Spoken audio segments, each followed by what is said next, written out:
Welcome to 155, a podcast about spooky songs. I'm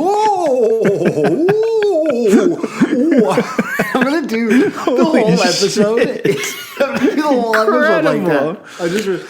I hadn't even the thing. I hadn't even played the theme song yet, and you're already going so hard. I mean, sorry, I didn't want this episode to start with the like. Are you recording? Are you recording now? Before we do play the theme song, though, I wanted to ask you: Did you ever have like a garage rock phase very much? No, yeah, because we've been over this. I had a fake garage rock band to prove how easy it was. I was thinking about some of that stuff lately, and I was remembering back in the days of Terminal Boredom blog, and you'd hear these stories about bands on tour together. Like it's like kind of like what's fun now about the internet is you can be talking to people at the same time as it happening.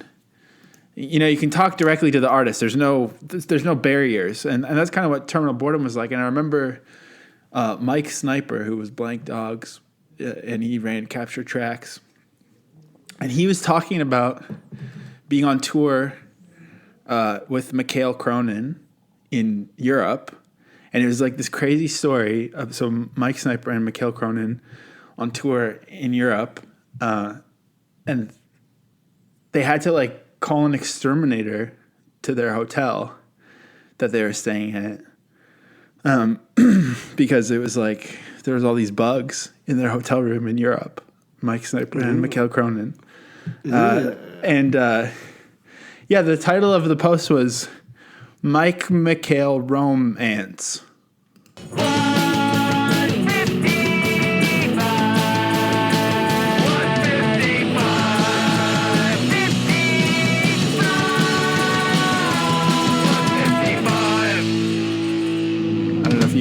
Quite heard that. I couldn't hear the theme. I don't know if you heard what I said. Mike Mikhail. Wait, hold on.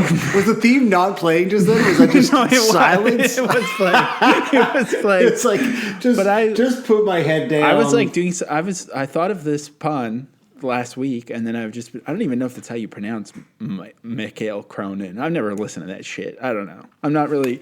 I was never that deep into garage rock stuff either. But I just thought that Mike and Mikhail romance. No, that's good. That's like some real old school like pod reaching, which. And I also just didn't like how you came in so hot, so I did need to create a moment where you weren't sure what was happening. I don't like throw me off balance. I appreciate that. Welcome to 155, a podcast about punk songs. My name is Josiah Hughes, and with me, I've invited onto the show my guest, Sam Sutherland. Fuck you. No, that's right. This week, I've been replaced by Vincent Price. I actually also wait. There's still time. Actually, well, once we get to the meat of what do you mean by there's still time? I'll do it in a sec. But first, let's get our seggy out of the way. Okay, just be quiet. I'm gonna play the theme song. We're gonna have segs. That is how they say it on the talk. Okay, here we go.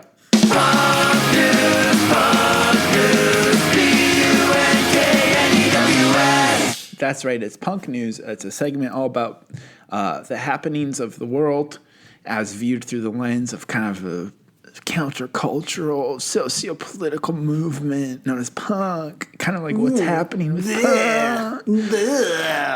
So you go first. What's your punk news item this week?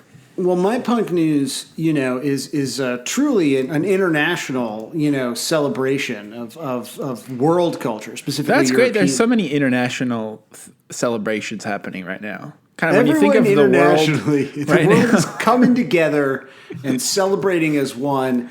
Like many people in so much of our punk news comes from our blink. North American worldview. So I wanted to expand it and talk about the good people of Denmark because Eurovision is around the corner. I actually don't know when Eurovision is. I feel like Eurovision is in the summer. Honestly, I know that it's a big deal to some people, but I thought that Will Ferrell made it up for that movie. It was very funny. A very funny time. The fucking Eurovision band played SNL this year, and they were not great. Those bands are not ready for the North American stage, but maybe Not this ready. band Well, is, they're not ready for prime time on that show either. no, of course.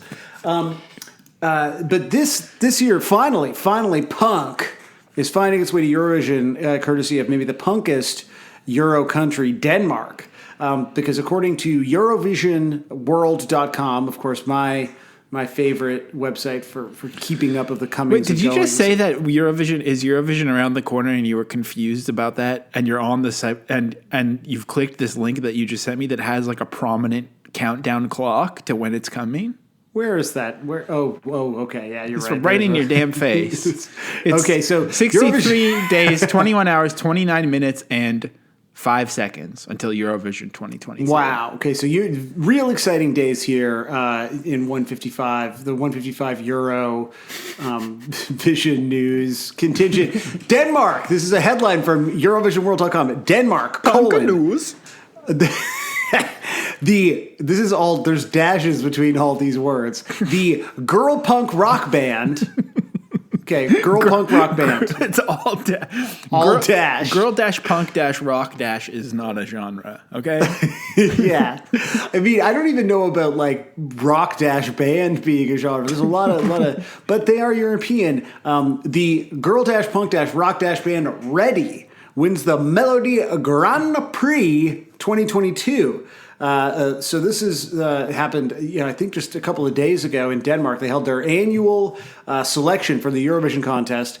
And so the Danish representative at the Eurovision Song Contest in 2022, which of course happens in 63 days, 21 hours, 28 minutes, and 3 seconds, will be the girl-punk-rock band Ready, performing their song The Show, which I feel like we should probably we should check out watch some just of this, to check out like how some of this tune and how just to make punk sure it that is. we get removed from services. Oh, dude, the Avril Lavigne exclusive. I'm still getting emails about that. Yeah, that's Google's not the happy video with for that Avril Lavigne exclusive is a Google Drive link right now. Don't tell Google that we put it on there. No. So this is like a little bit, what's happening here? This is not punk as far as I know. It's playing piano. I mean, they look punk. I mean, so far it's one person. Yeah, I don't know. I'm not getting big time punk vibes, but I don't want to gatekeep. But I don't know. No, it does say. Now, is she wearing a seatbelt as some sort of sash? No, I think that's like a maybe a guitar. I thought it was like, that's like true. a pack. Yeah, That'd be so cool if she was just wearing a seat, like a chrome messenger like bag. an airplane seatbelt. Yeah, That'd be a cool accessory. Now, according to this article, Ready is influenced by the 70s punk. This is the is in front of it as well. The band is influenced by the 70s punk and the simple rock from the 80s, combined with the inspiration. By the way, this is not run through Google Translate. This is just how it's written. Combined with the inspiration of names from the 90s like Pink, Katy Perry, and Green Day. Here we go. Oh, shit. Now we're cooking. Now, this sounds like a My Chemical Romance song, doesn't it? Yeah, it kind of does. Like, fully. Now they're rocking for sure. I feel like this is the year. Like, last year's my year to get into Eurovision. But this is now I've got a team. You cheering for Ready? I'm cheering for punk. This is no different than UK 82 or 77 New York. Yeah, oh, absolutely. I feel like transported into the Bowery just watching this, What it really is Kelly Clarkson. Kind of a bop, though. Which I do think technically we could probably do quite a few Kelly Clarkson songs on the pod. Oh, yeah. Ooh. Oh. Hell yeah. Now, I would say guitar solos are not punk, but again, I mean, this is an MCR song. Oh, wow. Yeah, I can see why they won the... They're ready. Dunks Melody Grand Prix 2022. That's great. Have punks otherwise punk Eurovision band? Like, how often does punk make it?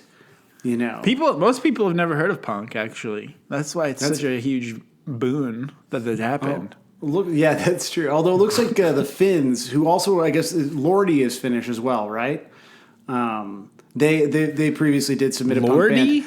Lordy, like Guar. Oh, okay. I thought you were like mispronouncing Lord. I was like, Lordy. No, so it looks like previously the Finnish punk rock band, Pertti Kyrkan Nimenopäivät, which I don't know if that's a Finnish accent or if that's just racist, but I'm happy with it either way. But they didn't win, so maybe it's finally time for punk to rise to the top of Eurovision. Well, that's great, and I wanted to share my punk news, which is also kind of a contest type thing. They've published a new list here.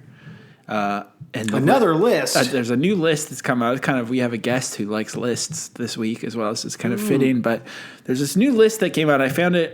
I decided to search for punk news this week on Twitter using just filtering through verified and look at all the verified accounts. So this is a list that was published. 30 people over 30 who need to get their shit together. And this is posted by The Real Punk News, posted it. Local punk featured in 30 people over 30 who need to get their shit together. This is, I guess actually this was published last year, but it was reposted this week.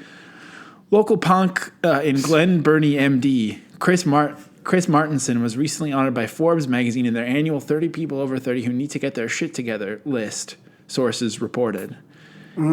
Each year, we see countless pieces of human garbage who are utterly failing in every aspect of life. And that's Forbes saying that. And Ms. Martinson was one of the unesteemed names we couldn't possibly leave off the list, said Editor-in-Chief Steve Forbes of Forbes magazine. From getting fired from 3 jobs in the span of 10 months to getting caught cheating on her girlfriend with her 16-year-old sister, Chris is a person who really needs to get her ass in gear and quickly.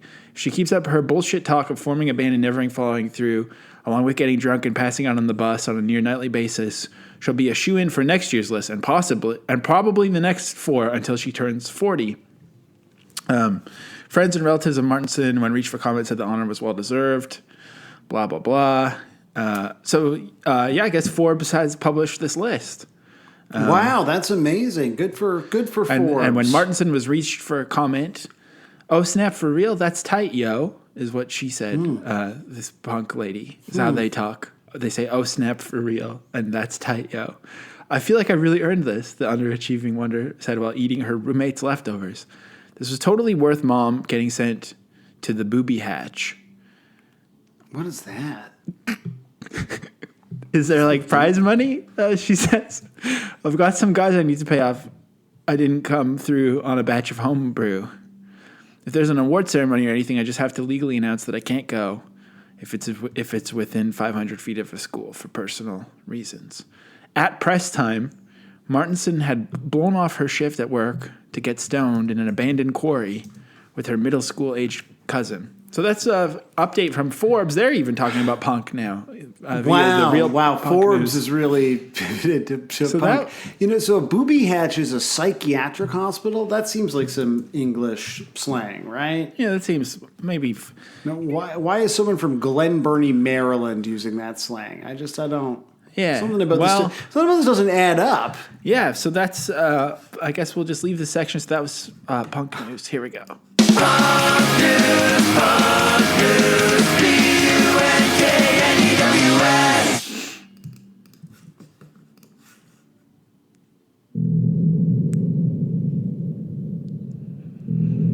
Vampires.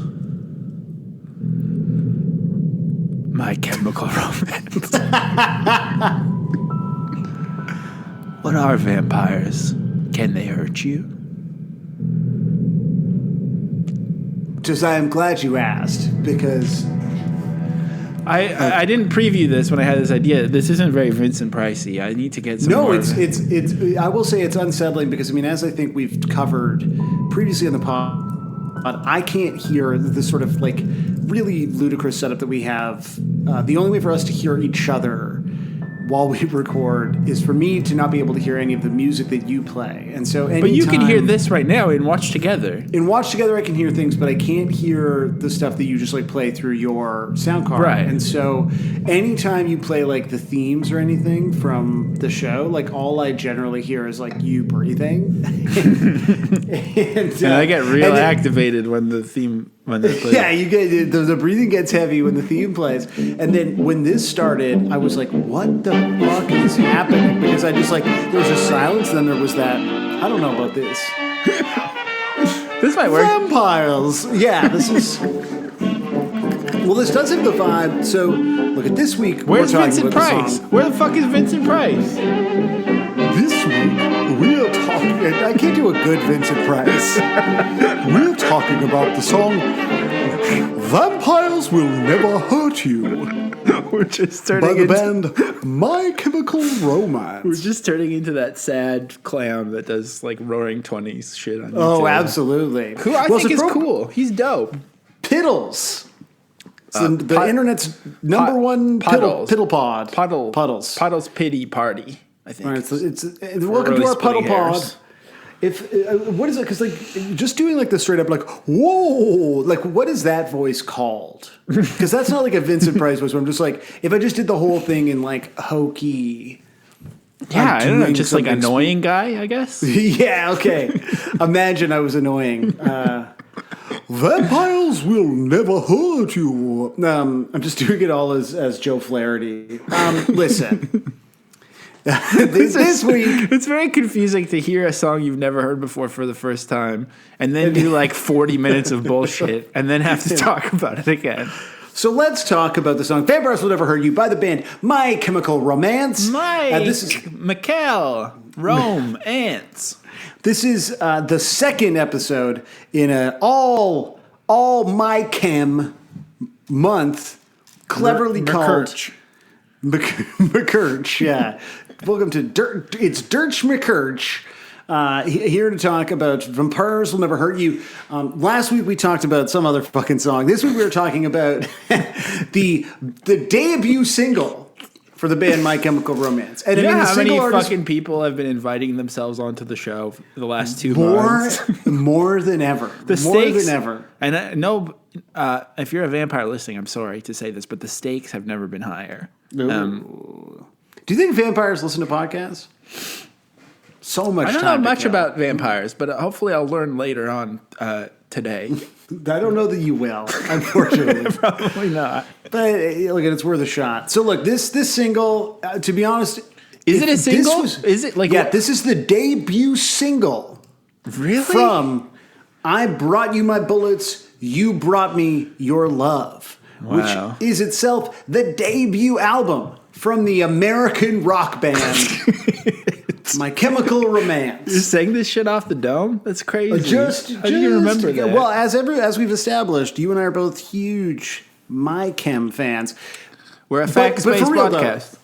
Okay, listen, man. What do you got? You got what other thing you got to say here? What, you want me to say a fact about? No, I don't want you to say any facts. I want to say facts. Now. Yeah, please. I'm saying. Welcome I'm to setting my you fact up. zone. We're Okay, a fact-based podcast now. Oh, okay, great. So It's listen, shifted. Fact one.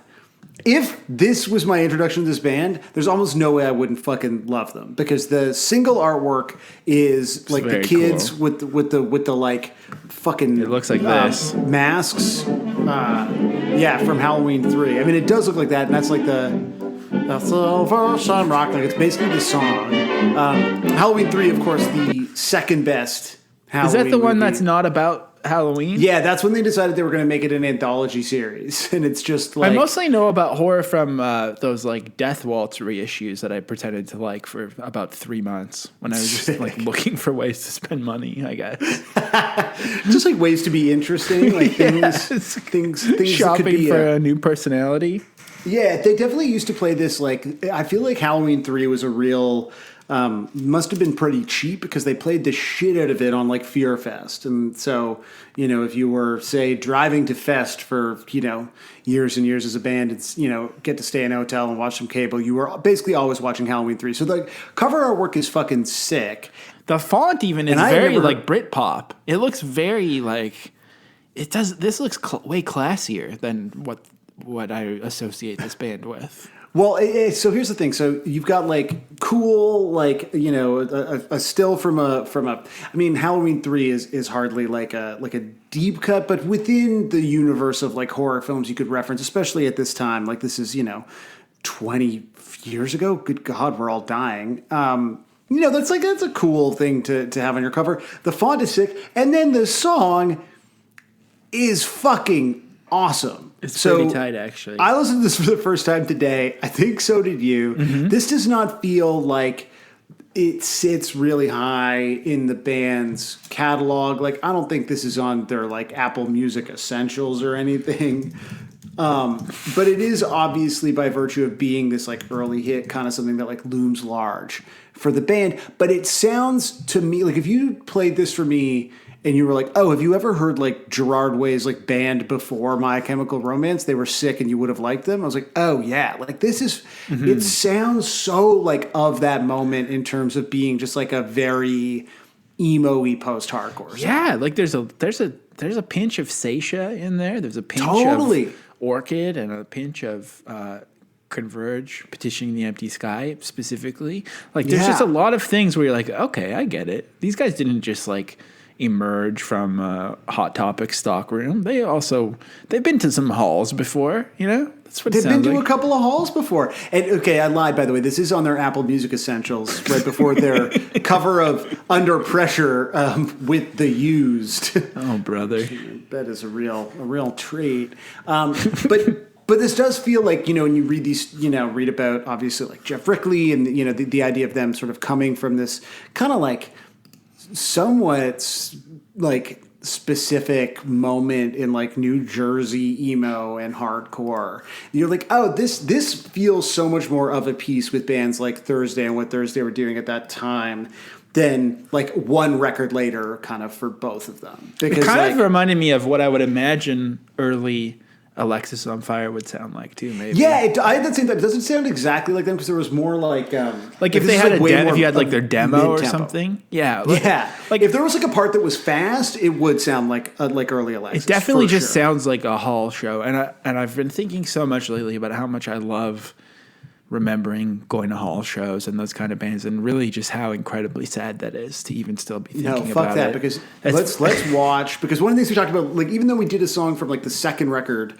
last week for the first MCRch episode, I was like, they're already too popular by that time. Like it happened so fucking quickly for this band. Same issue we have with Fall Out Boy, but there is like this incredible hall show video of that. Yeah, that's it. Let's get spooky.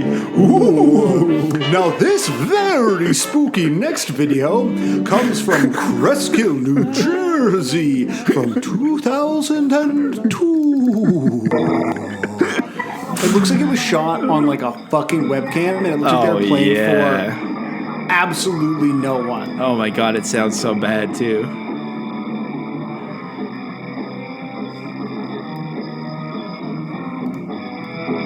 But it does also hint at things to come, because even though it sounds like a emo band, it sounds like it could have been on a split 12-inch that you like with like This Machine Kills or This Robot, a band called This Something Kills. It sounds like that era of music. Something about the chord progression still hints at the kind of epicness that was to come with My Chemical Romance. It's true. And like that's what made me too. You're like, oh, it's sort of like they just took this thing and then realized that they were like the thing that they were better at, because this is like so sick and I do really like it, but it does feel like it's compared to like Converge or whatever at that time. You're like, I would prefer to listen to a Converge record. So ultimately what they were good at was the thing that very few people are good at, which is like pairing this with like really memorable anthemic sort of pop songwriting. Yeah.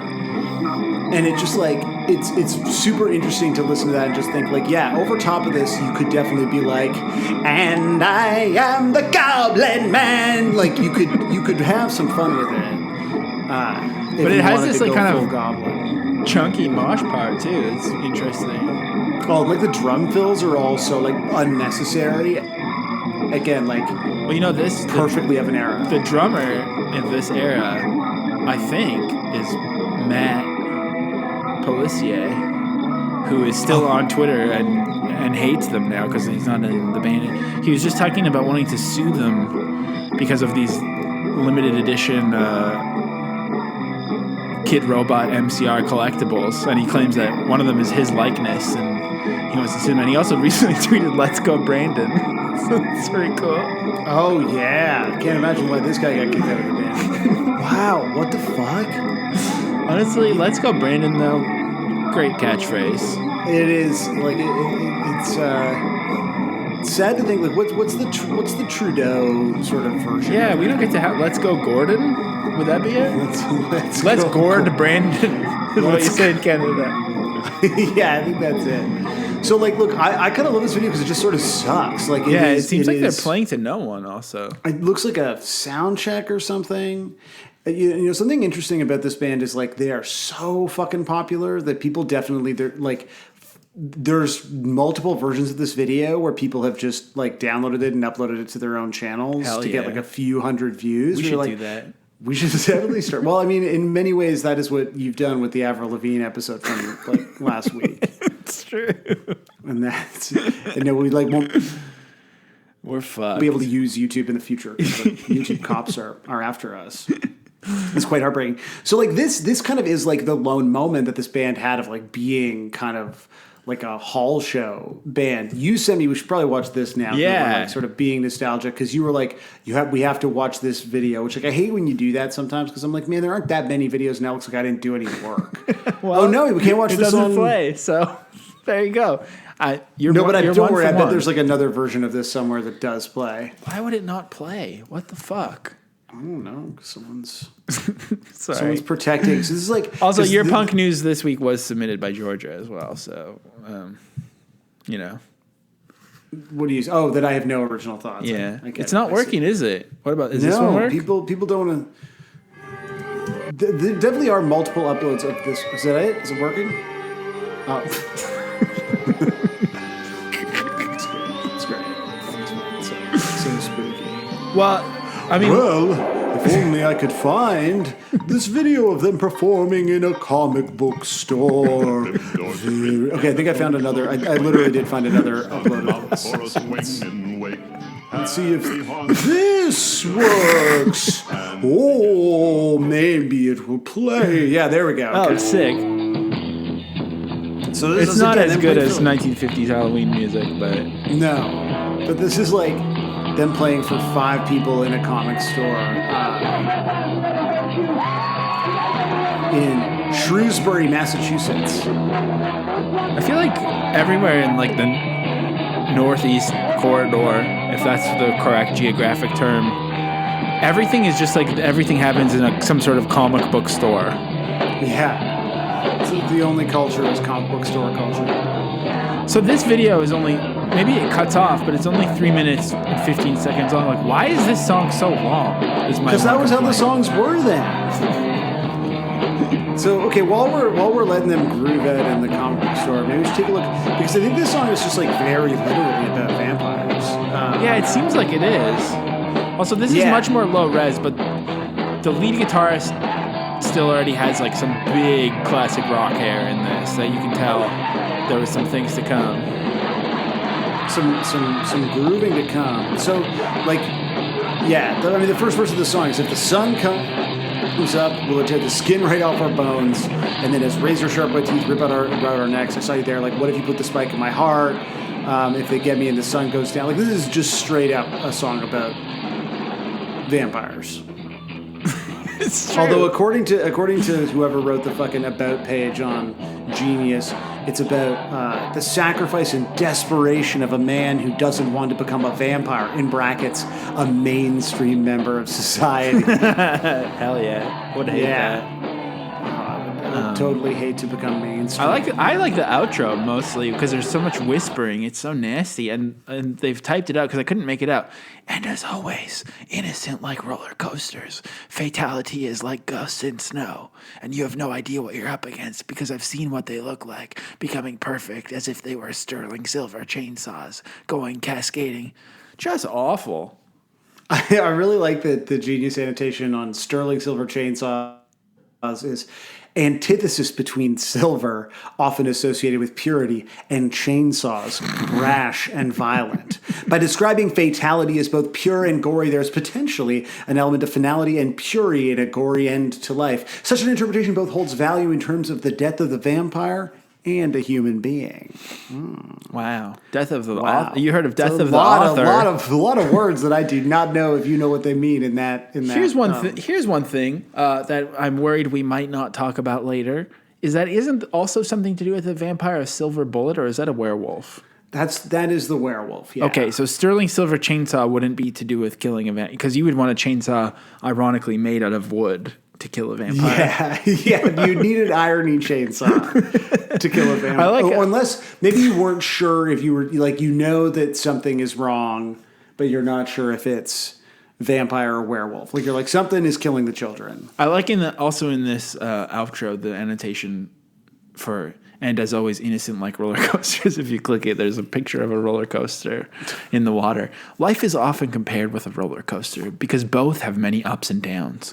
Life's almost innocent because sometimes there's no way of knowing why things happen. In fact, even life itself may not know what's going to happen next. Damn. What? Life itself? May not know. Incredible. Also, that photo is the cover of Propagandi's Victory Lap. Oh, really? But without, yeah. Well, somebody commented on it and said, I would like to point out that the picture of the roller coaster you use is called the Jet Star. Clever. Why is that clever? I don't know. But that's like literally the exact photo that is the cover of. So yeah, this is just like a song, just like about being a vampire, and that's it. Yeah, I think it seems pretty literal to me, unless you. The chemies, to be honest, the Mike I didn't- chemies out there are probably freaking out that we're missing the meaning. That it's Well, about here, 9/11. I wasn't going to check out song meanings because it just seemed pretty obvious to me. But let's just take a quick peek at song meanings and see if there's any other, because there's just so many words. Okay, here's the highest rated. I think this song could be interpreted a different way. Let's put the vampires as a synonym. Let's put the vampires as a synonym for the society. If they get me and the sun goes down into the ground, and if they take me, this spike to my heart. He never wants to be just as ignorant and heartless like the present society. We're hanging out with corpses. We're driving in this hearse. Most people are dead and have no feelings. It's just all about money. Someone call the doctor. Someone get me to church where they can pump this venom gaping hole. He searches for a place where he cannot be influenced by this dead society, which he is every day. We'll shoot back holy water like cheap whiskey. They're always there. He and the people with him will fight against this loss of feeling, but they will always be there in our life. I'll never let them. I'll never let them. I'll never let them hurt you now tonight. Blah, blah, blah. He will never let the girl he loves or someone else, that's good, like the girl or a guy he loves, be as dead as the society. Why are they fixated on the dead society? Don't know. That just came to my mind. Could be completely wrong. Peace. And their signature is, you laugh at me because I'm different. I laugh because you're all the same. And then someone replied and said, I believe you are completely right. He is so opposed to society and he is trying to fight it. He's telling the one he loves, if I ever become like them, change me back. And if I cannot be fixed, end me. And I think that is about to become my senior quote. Yeah. Let's go. Sick. Let's take a look. I'm just checking let's go with the oldest ones first. I think this song is about someone wanting some other person to kill them for whatever reason, but that other person can't because she loves the other so much. Okay. That's a stretch. There's a lot of stuff in here about the Satanic Bible.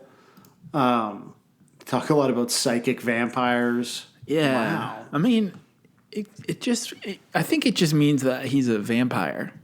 Damn. Ghosts in the snow. Snow equals white. Ghost equals white or invisible. Means you can't see them. Means you can't see who's a vampire and who's not on first sight. So watch out. So Vampire Society. Speaking of Vampire Society, forgive me if I'm jumping ahead, or I don't know if you have anything on this or not, but I do have one thing. On the Vampire Society. on the fact that we do live in a vampire society, but specifically, and I've actually never seen or read any of it or really experienced any of it, but I think Stephanie Meyer has openly said that she was inspired by My Chemical Romance to write Twilight. I don't think no, that's not in my list. So. Yeah, that's like a thing here. So, I like specifically, I'm trying to see Jacob Black, who's one of probably the Twilight guys. I think I would assume. Have you seen it? I've seen like the first two. I mean, I fucking love like they're they're amazingly seriously sad teen movies. Like they're fucking awesome. She said, I guess, famous last words. Is that a My Chemical Romance? I don't know. That is, I'm trying to talk about two things that I don't know anything about. It's incredible. Is a My Chemical Romance song. Yes. She said that was instrumental, no pun intended, in making Jacob Black's character this really raw, uncontrolled emotion where it's not about some person who's grown up and calloused over and learned how to control things. It's someone who's feeling it for the last time and just wants to go out and blow things up. The song Famous Last Words is a really romantic version of Jacob saying, okay, I'm putting myself out there and you're probably going to break me, but that doesn't change the fact that I'm still going to make the offer. Damn. So, yeah, I mean, the vampire shit, I thought it was going to be like, oh, yeah, I loved their vampire songs. So I made a vampire movie, but instead it's like some other sone. And then apparently she tried to get Gerard Way involved with the soundtrack, and they're like, yeah, we're good. No thanks.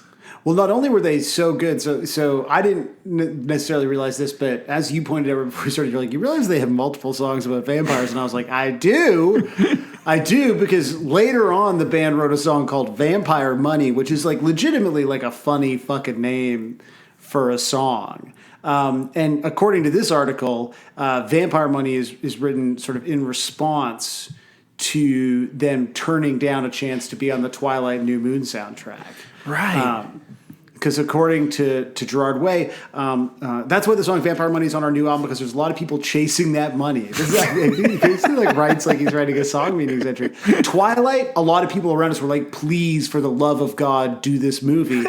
But we had moved on. I kind of like, okay, if he's like a snob like that, that's pretty tight. Because I also see a quote of him saying, originally what we did was take goth and put it with punk and turn it into something dangerous and sexy. Back then, nobody in the normal punk world was wearing black clothes and eyeliner.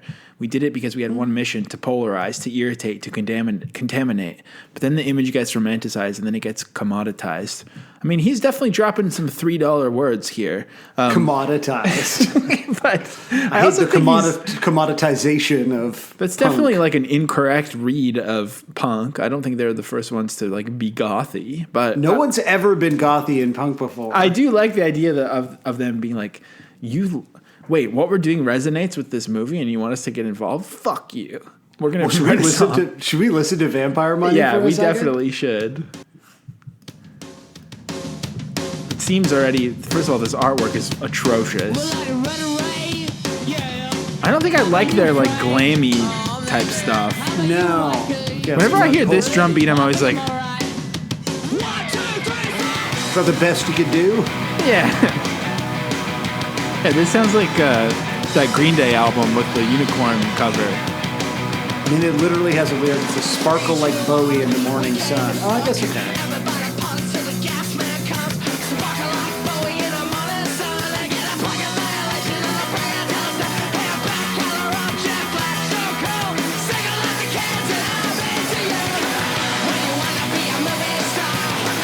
I mean, I don't want to listen to that anymore, but it was good.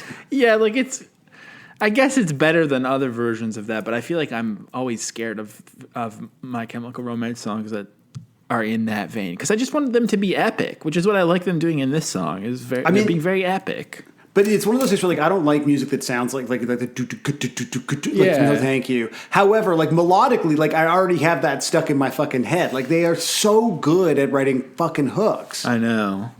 But honestly, I think this song kind of doesn't have hooks.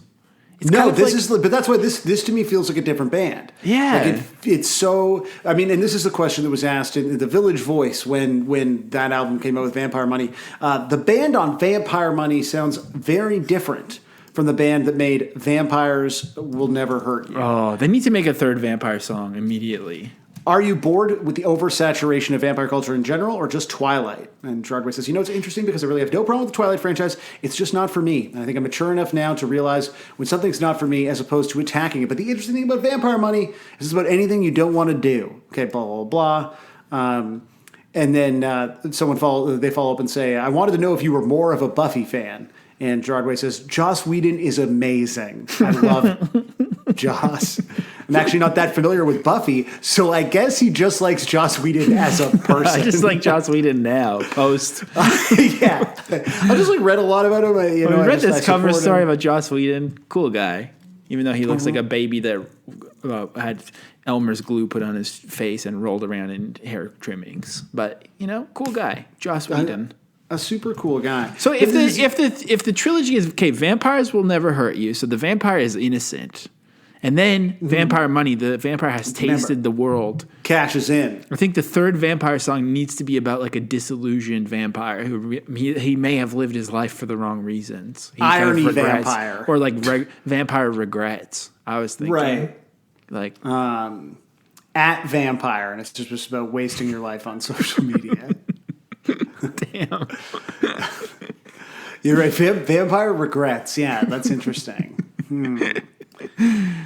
Look, we talk a little bit about this with our guest, maybe. I don't know if we're pretending we haven't talked to them. I'm not quite sure what the bit is here. But it's 2019 right now. It is interesting to think that there is a moment here where Twilight is big, where it does seem like vampires are gonna be the thing du jour, and maybe it doesn't feel like they ever really were. But Den of Geek, but this is My Chemical Romance did sort of fit in with this moment. There's a big article about the sort of contemporary lust for vampire content.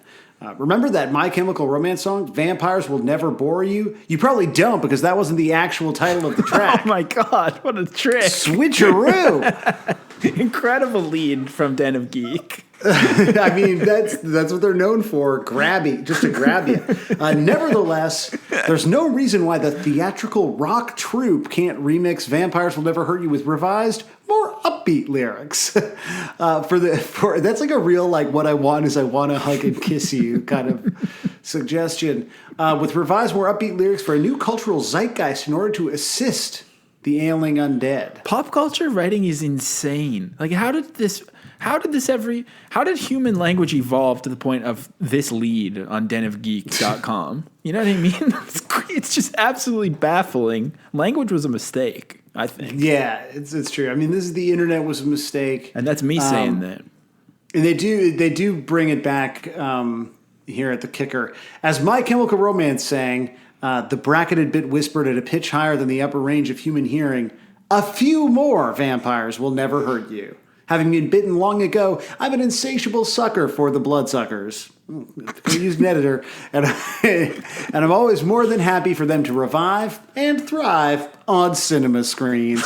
Have you seen, by the way, the Tanner Z's and Questrade ads now? Has everyone in your life tagged you in that? No, I haven't. No. Oh, wow. The author of this article lives in your hometown of Montreal. This is my born and raised here. Quebec. Me and Jay Baruchel.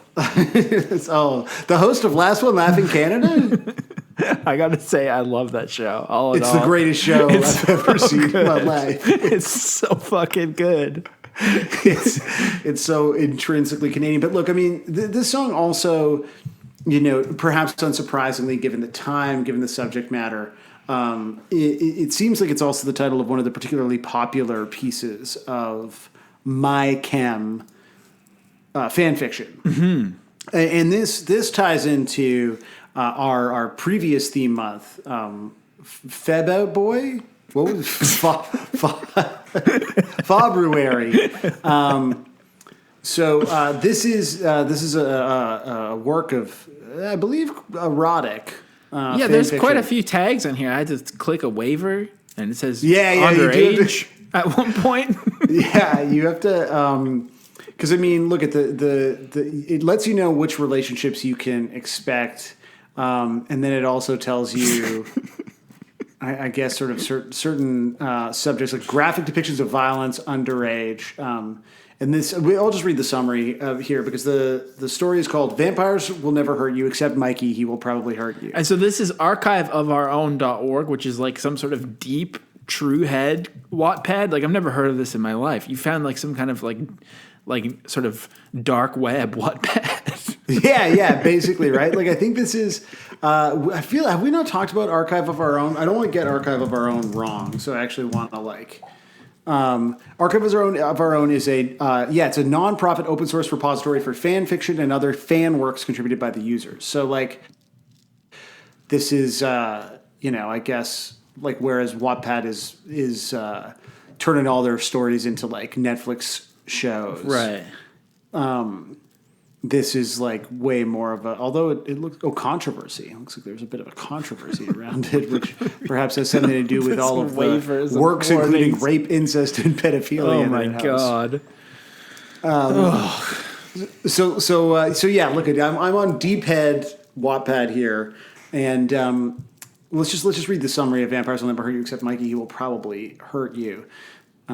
A camera crew comes to an average high school in Chicago to document the effects of the hiring of 5 new teachers, Gerard, Frank, Mikey, Ray, and Bob, who just so happen to be vampires. Oh my god. As well as the other students and teachers at the school as they deal with their own high school drama and get pulled into the mess. Oh. I can't really tell if they're implying that everyone is it a vampire school? Well, it's probably like I think it's more saying that they're going to also follow the students. Yeah, it's also like somebody gets their period for the first time, or like that would be crazy at Vampire High. That would be crazy. Do they like that kind of blood, vampires? Does anyone know? Let's to be. Once again, still on my work computer, I'm googling vampire period blood. This is the one on Reddit. Do vampire women get periods? Okay, here we go. Let's check out Quora.com. If vampires existed, would they be able to smell period Do blood? vampire women get periods? I want to know that too. I'm going to look up that. Well, you can look that up. I'm going to look. When going to swim in open seas, it is. I know it is always recommended for females on their periods to not enter the water if mammals and/or fishes are swimming nearby, as they would smell the blood. With that in mind, it is particularly clear that a vampire would be able to smell that type of blood because it is blood. It could even be more arousing as it contains endometrium, and the body needs to expel in order to start over. The blood of periods is not dirty. It's just a very strange sentence. On Ask Science Fiction, one person says, since vampires don't reproduce in the same fashion as the living, there's no need for a menstrual cycle. Most vampires will not consume menstrual blood for 2 reasons. First, it is not live blood cells and does not contain the life essence a vampire needs to survive. Second, it is not pure blood, as it contains other bodily fluids and waste matter that can get caught in one's fangs. I guess they mean like a uterine lining. I'm not really sure. But then somebody else says in one of later Anne Rice's vampire series book, Lestat admits to liking drinking period blood. In fact, there's quite an erotic description of one of these scenes. Yeah. Yeah, like obviously this has been one man's erotic is another man's drinking period blood. So maybe they just drink it for fun is what I'm gleaning from this. Not to survive, right, yeah. but it's more just kind of like having a Caesar or something. So like I'm not going to get fucked up off it, but like it's kind just kind of the hair of the brunch dog. Vibes. Period blood is a vampire's brunch, is what we've learned. Yeah. Okay. Cool. I get that. So just a few other notes on this. This story features Frank having an unhealthy obsession with New Jersey, Pete having an unhealthy obsession with Hemingway, Mikey trying to teach "quote unquote" real history and simultaneously fucking shit up for fun, a student council that totally isn't a cult/energy vampire ploy, Patrick having a hopeless one-sided crush on Pete, while Pete is hopelessly in love with Mikey, Gabe being really Jewish. Brendan and Ryan realizing something is up, but somehow not realizing they're gay for each other. William accidentally getting into vampire shit because he's William Beckett, among other shenanigans. Or basically a vampire/high school mockumentary crack fic. I feel like it's okay. Crack fic is interesting. I don't know what that. What is crack fic? Crack fic. Meaning a work of fan fiction that is absurd, surprising, or ridiculous, often intentionally. So this is just random as fuck. What you've just shown. Well, me. It also says long, but this is 40,000 words long. You've just gotten my IP address on a list for just so I can read the summary of this crack fic, which also was published this year. It's worth noting. January 17th is when Shallow Lives published this on Sam's favorite problematic Wattpad alternative. Yeah, you know what? I just like to go where the real shit is. So, what can I say? That's me. I'm just too real. So, look, before we get into covers, I did think like one of the things that was sort of funny about this was how, like, again, how much the song just feels like it sort of sits outside of where you and I maybe are more familiar with this band, but that they do continue to kind of perform it. And so I was like, well, what does like a modern version of this sound like? Because it feels like a hall show band. And so this is a video of the band playing it at the iTunes Festival. I mean, this is still 10 years old, but they're obviously huge at this point. This is the iTunes Festival in 2011 or something. And at this point, they have a full-time keyboard player who I guess may or may not be, you know, the canceled guy from Get Up Kids. Oh, really? Reggie or whatever? Yeah, it might be Reggie. I wish the Let's Go Brandon guy was still in it. I know. But I will be honest. Honestly, the synth sounds like shit. It's wrecking the song for me. No, I was gonna say like it makes it like right here. It's not necessarily great, but like look at if you're gonna try to work this song into a set list that also has like that like I'm Bowie shining in the sun kind of vibe. Like I feel like this is. There's a few like little guitar chord stabs in this song. There's some white belt energy to this song. Totally. There's like some borderline early hot heat to it. Yeah.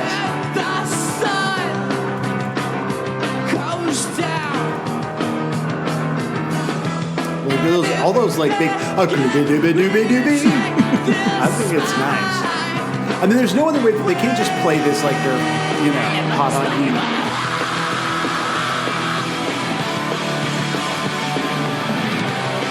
Yeah, this is so sick. It honestly is fucking awesome. I mean, because the keyboards just make it, like, big enough, you know? I think if they're going to have keyboards, keep it backstage or, like, I don't want to see it. Behind an amp or something. Don't make it a thing that I can see.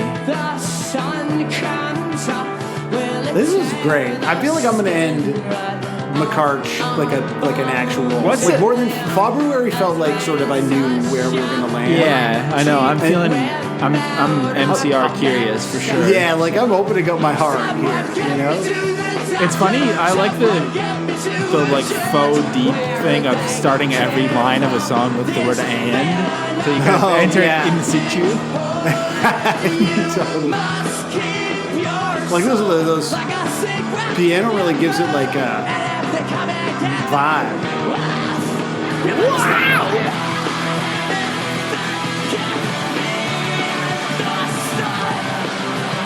Like yeah, I feel like this is like at an Alexa show when they play. Oh, that's definitely the guy from. That's definitely James. Like when they play 44 caliber Love Letter or whatever. Yeah.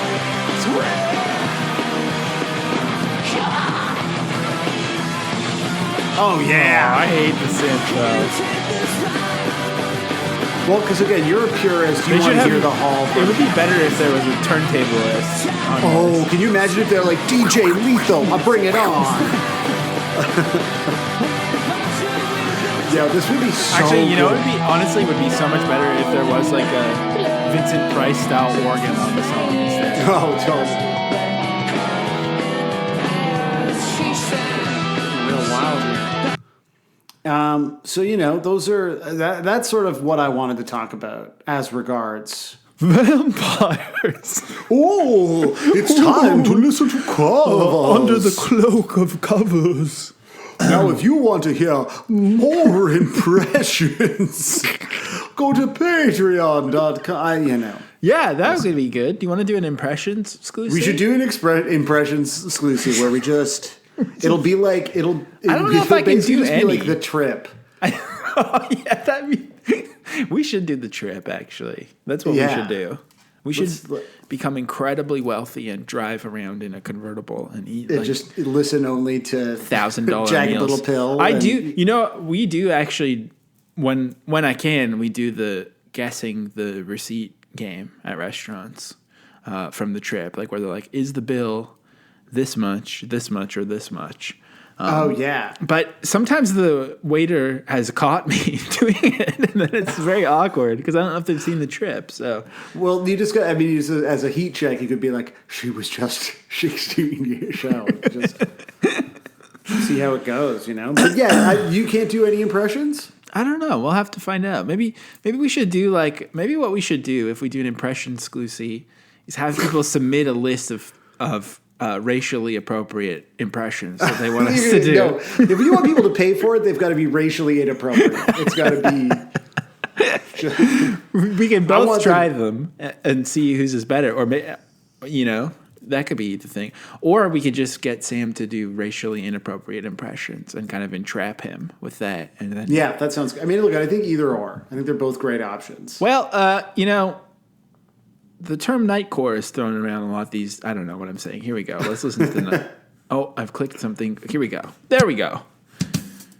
I feel like songs like this, I never know how they're going to go nightcore wise. I bet it's going to be great. There was a bunch of nightcores to choose from too, but I got this cool, scary art. Sounds like a Stroke song. Yeah.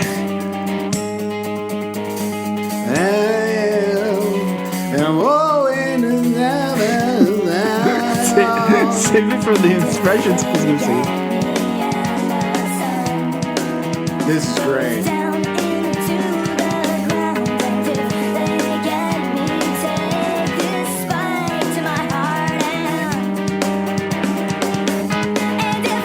Yeah, that's Strokesy too. That.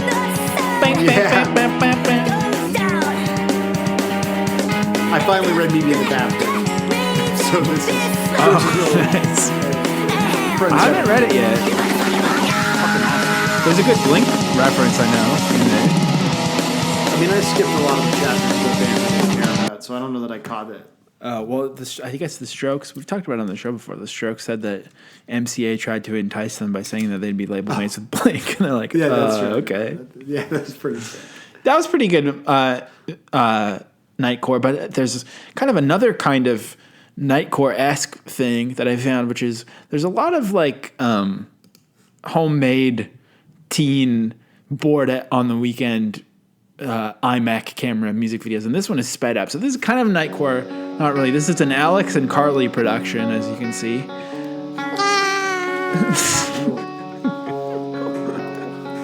Vampires will never hurt It's you. the fault, though. Vampires will never hurt you. My Chemical Romance. Sorry if this isn't funny. It is very funny to us, and we do not intend to make fun of this band. This is our favorite band, and we are huge fans. Thanks for clarifying, Alex Carly. Well, because if I saw this, I would think, are they making fun of it? I think this is disrespectful.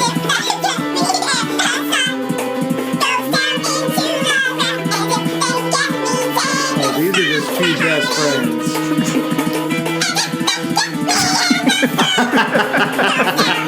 This is so good.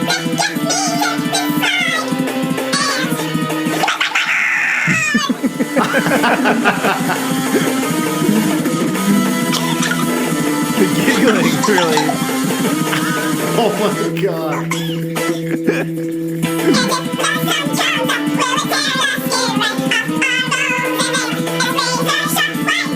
I wonder why they decided to upload it sped up. Or was it some kind of error with the export?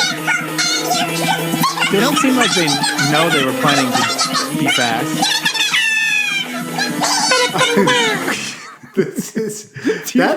I really like that video a lot. Do you think, everyone listening, if you've had a friend who's ever thought that the pod sounds really annoying and they're never going to get, just show them this part. So they're like, yeah, two white guys in their late 30s talking about pop punk and listening to bad YouTube covers, that sounds terrible and annoying. Well, just play them this part right now.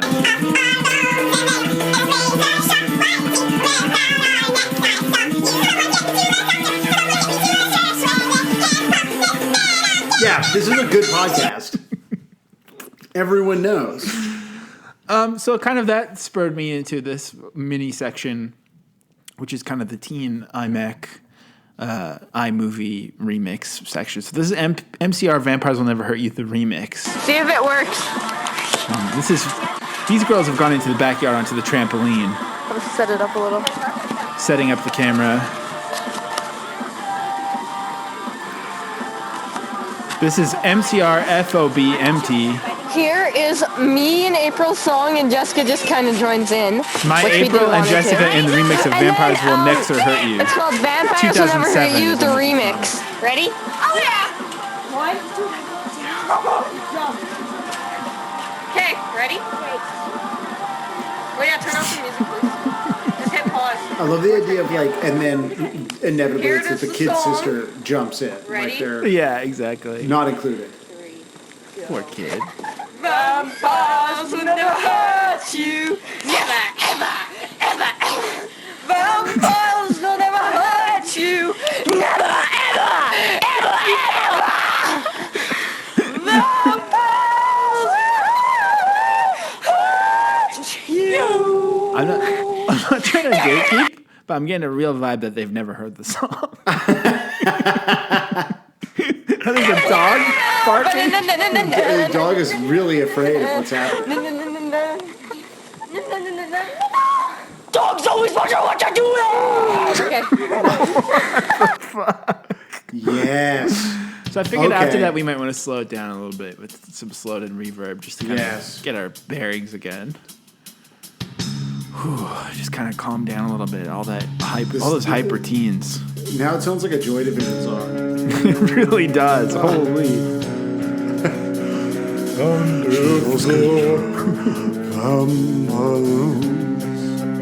Man, we're amongst friends right now.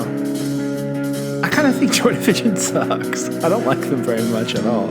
You know what band rocks though? New Order. Yeah. Yeah, they just needed to get that glum guy out of the band. I don't know what I don't know what happened to that. happened to him, but just a gloomy Gus, just every song. "Ooh, she's lost control." Fuck that. This is pretty sick, actually. This is awesome. All right, well, now we've kind of achieved some back where we started, so let's check out this guy's full studio cover. Vampires Will Never Hurt You. This is Billy Cobb, who's a verified YouTuber with 200,000 subscribers. This cover was a pain in the Doff ass. my hat to a This fellow- cover was a fellow pain in the verified ass, user. all caps, to make. The instrumental still sounds pretty shitty. I've been working on this since mid-December. I just really wanted to finish it, so I just kind of rushed the vocals today. So this was released at the end of January. So he's...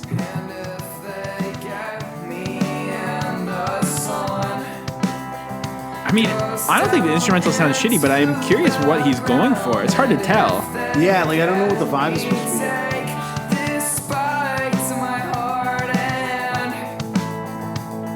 Hello, my name is Billy Cobb. I like to experiment making rock music. That is experimental.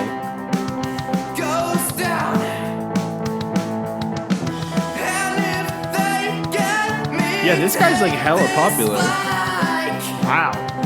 All right.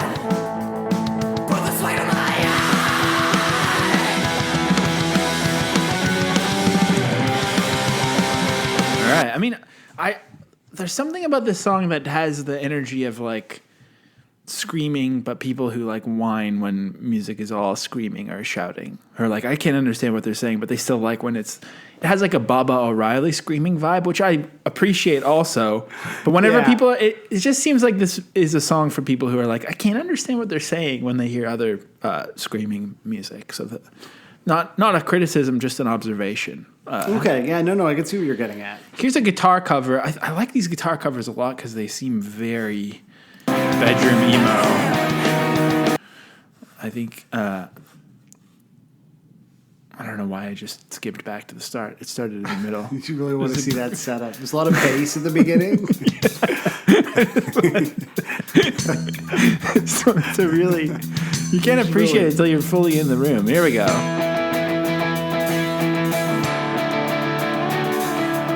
It just sounds like a thing you're supposed to play in the bedroom. Yeah. Oh, this is a nice riff, actually.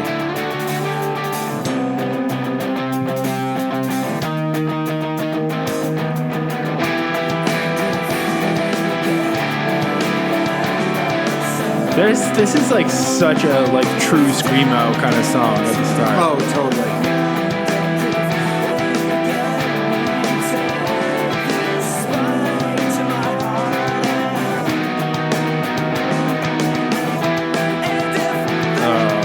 So good.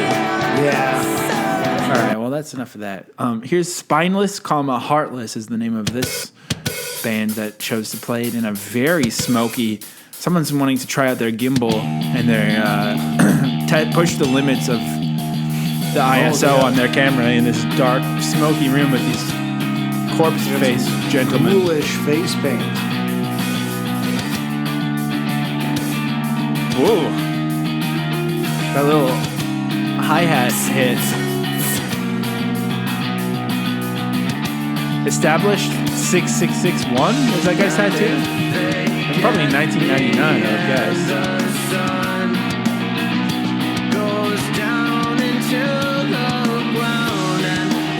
I kind of like how this is sung at a lower register. Yeah, this is good.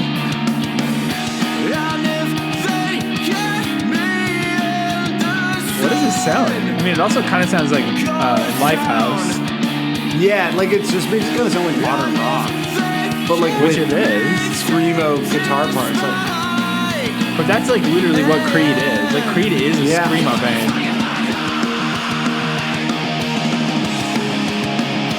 Emo / pop punk / alternative from the Midwest. Spineless, Heartless. I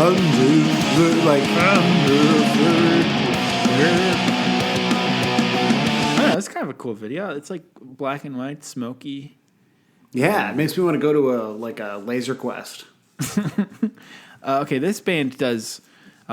This is My Chemical Romance Brazil doing this.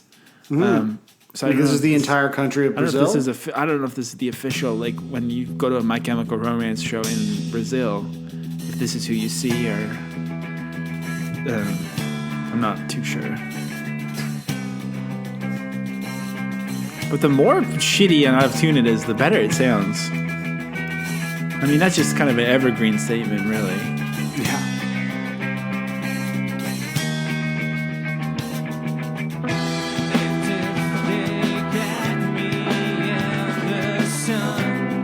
I mean, this is just like a great song to have played. Like, this is, Yeah, like the sloppier, the better. yeah. I just wish that the singer was like a 65-pound man who was more Jelly Bracelet than Maine and had like Spock haircut. Screaming. This guy's close, but he's also going for some of the Gerard Way theatrics with his look, leather pants, whatnot.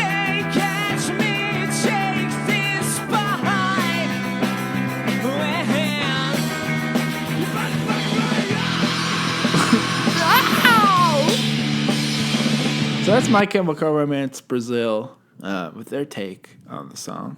Great job representing all of Brazil. Yeah. So, okay, this is the band Vendetta covering it live. And I think, now that I see them beside each other, I think I've once again found two different channels uploading the same performance from different angles. I think, unless they just like to play at this venue. I mean, they literally look like the Strokes, 100%. Yeah. The singer is like so Julian. Got a vintage jersey on.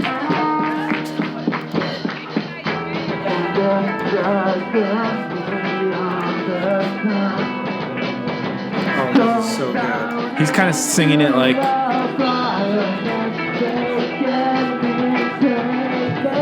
I can't figure out where Vendetta Recharged Band is from. I honestly think the Strokes could absolutely destroy this song if they played It's it. true. It also, it's very at the drive-in too. Oh yeah, totally.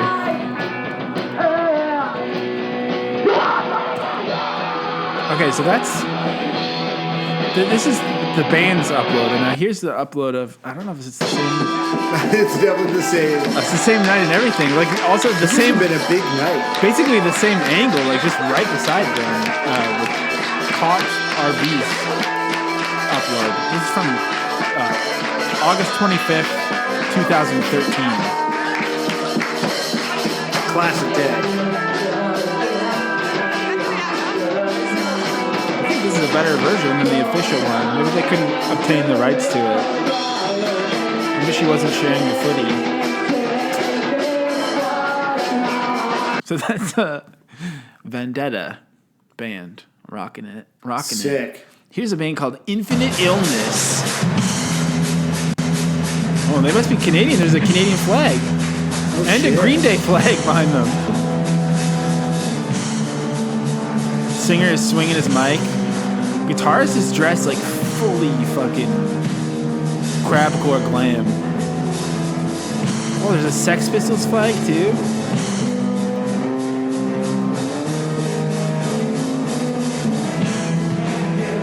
Infinite Illness playing Vampires Will Never Hurt You by My Chem at our first show Oh, wow. at the Kyle Center.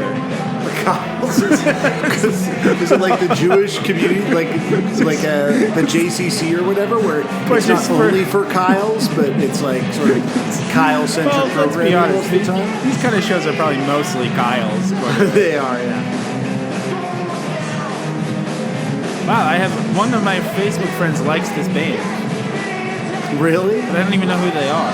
This person, someone I must have approved by accident. I wonder where's the Kyle Center. Kyle. So good. Guitar player is very vibey, though. The Kyle Center is so good. It's like, seems like it'd be a non-profit to like raise money for broken PS4 controllers to replace them. Yes, totally.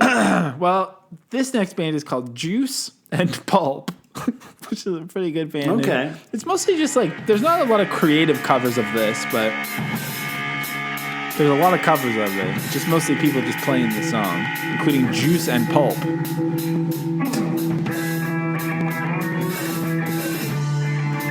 Oh, it sounds so good, the sloppier.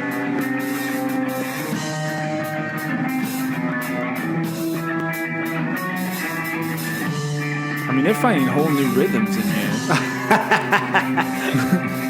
They're giving us the juice and the pulp. This version of it sounds more like Refused. Oh, wow. Yes. He's way down the hall, that singer. Look at him.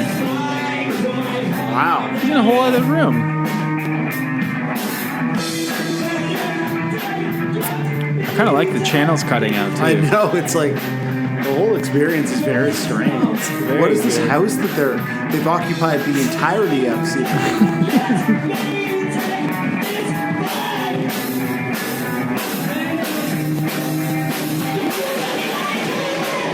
One of the I just noticed this guy is playing an electric guitar. The guy on the right in the foreground of this shot is playing a white electric guitar as if he's not strumming it with his thumb. He's playing it like it's a bass with his like index finger and middle finger. That's very interesting. Yeah, that's weird. That Juice and Pulp. Okay, up next is a bass cover. Do you drink pulp? Like, what's your preference from a juice standpoint? Juice and pulp, or simply just juice? I like pulp. I like some pulp.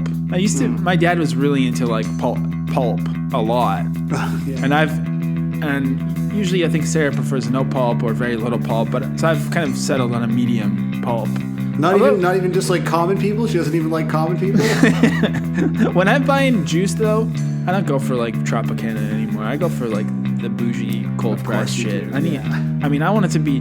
I want the pulp to be like how much I pay for it at the till. You know. So this is just a bass cover. I just thought this guy was kind of interesting. He's wearing a Mickey Mouse t-shirt. I think he has a My Chemical Romance backpack in the background. It's kind of a theme this month. Oh yeah. And I don't know, what else is like, his shelf is just very interesting. He has Monopoly. I think he has a can of peanuts that may or may not have crazy worms that shoot out when you open it. kind of modeled plane. I mean, he just seems like a classic kind of geek. This fella. Yeah, because you got that chair seems like it's for gaming more than it is word processing. Which is how we know someone's a nerd. They're gaming instead of using MS Word and all the various shortcuts that you can use. All the other various aspects of the Microsoft Office suite. Exactly. I don't know. I just thought it's kind of a chill guy. And then here's Takasu Aisaka Yisel Ararat, a very scary Halloween cover of the song. Look at how scary that. Oh my god. Oh my god, is that real? Water in my mouth. Is that I'm not ready? Is that a lizard? Oh my god, a Paul McCartney bass? Is so scary. Oh, that is a scary mask. I mean, it's scary because it's so shitty looking. Yeah. Like, I'd be really worried about having that latex sort of be in contact with my face. This is uploaded by the user My Music Self is Metal. It's a pretty sick name. Okay. Yes, okay. What? So I think it's really how creepy the werewolf drummer is. The werewolf drummer is like moving too much and it's making the werewolf drummer has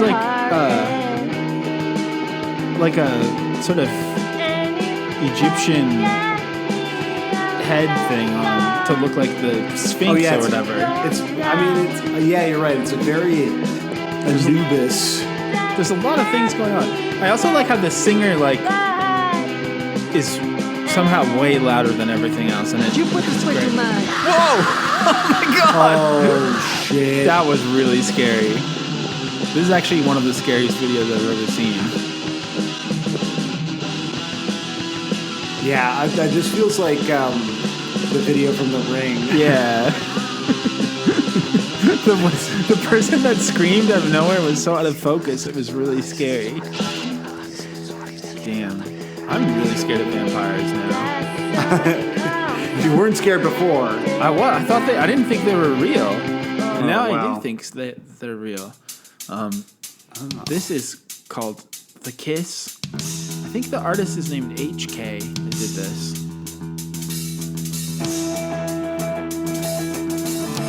This is uploaded by IPR Records. a.k.a. did it. It's from 2020. 36 views since then.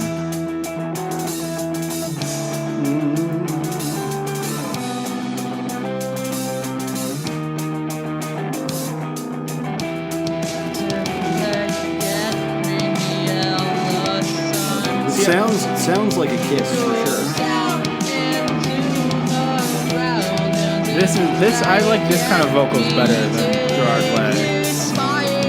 Yeah.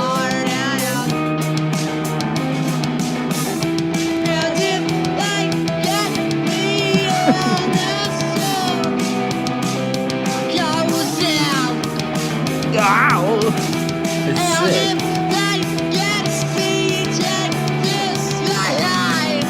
I just sort of love that, like, this song being exactly what it is, being by My Chemical Romance. Just means that so many people have, like, you would not be able to find this many covers of, like, a Seisha song. No, or a Petition I know. the Empty Sky era converged song. Exactly. So it's kind of incredible. Like that they, just snuck this in to sort of wider popular culture. It's so true. Oh, this one is like so fucking scramsy.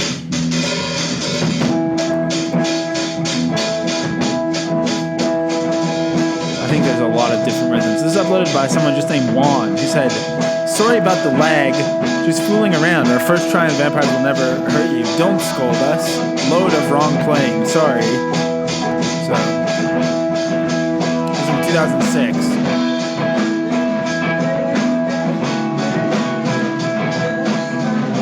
This is just like... Oh my god, I just feel like it's going to keep getting slower. It sounds like the most memorable / least fun basement show you've ever been to in your life. Yeah.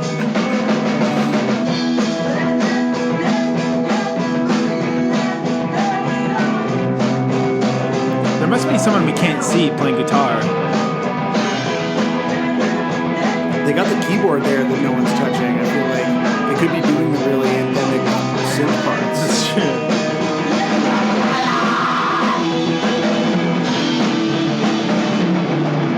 Oh yeah, all those like surf fills on the drums. Oh, it's so good. I love when a song is the better, the slopsier it is. Yeah, It's totally. So It's sick. just more appropriate. Oh, it's so good. Okay, I'm trying to think of I guess I. Oh no, let's do a couple.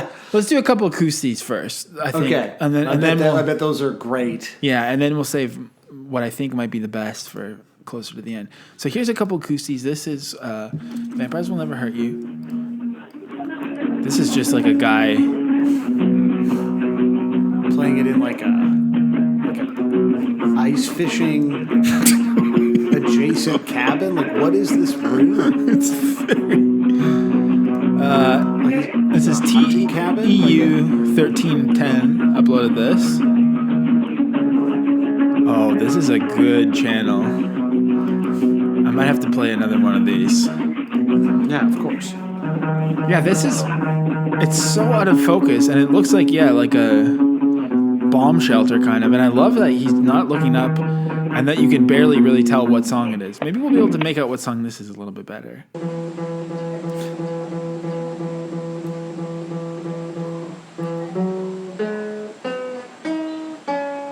What was that finger over the camera?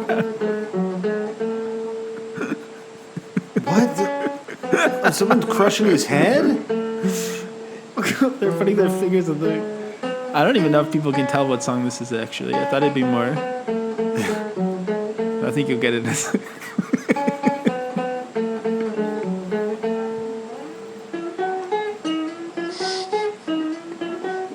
There. Do you know what it is yet, listeners? Oh, they're crushing his head now. At this point, there's no reason not to know what song this is. Why is there even? What's the purpose of having somebody running the camera here? It's not move. There's no movement. They're just purely here to bully poor TEU 1310. What is this? Maybe the person in the video is Jenny. This video is called Jenny. Same channel. Same channel. Jenny. There's Jenny. That's Jenny. Jenny. That's Jenny. Oh, she's Jenny. sad now. I don't think that's sad. That's more like, Provocative. yeah. The many moods of Jenny. I could have seen Jenny doing the Yeah, the Jenny finger seems like smushing She's of got a playful streak.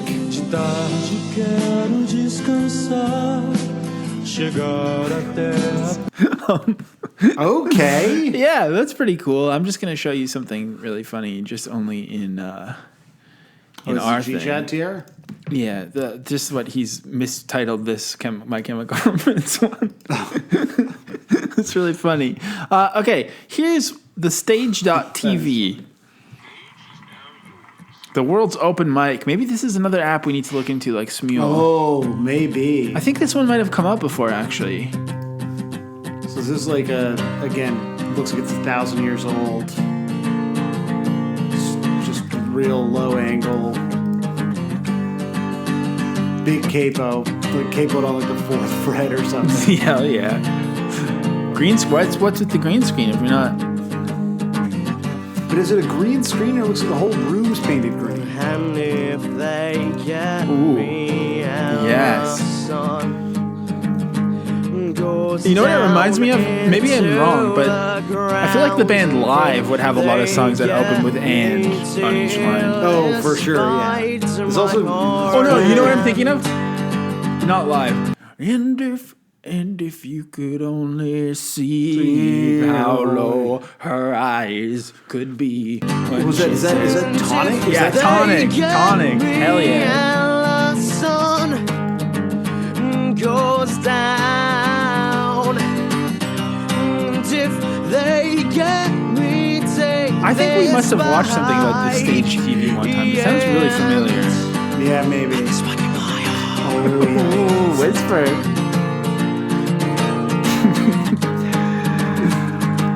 Stage.tv. Okay, here's the final acoustic.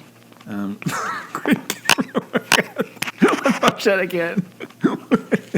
It feels like you're crawling around on the floor. Oh my god, what is this? It's like Cloverfield. Oh, I feel sick. Just to get this angle. Oh.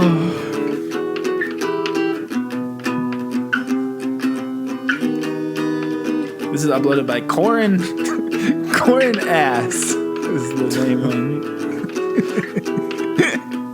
I've noticed all of these covers have comments turned off. I hope they don't mind us commenting on them. I mean, we're commenting positively, so.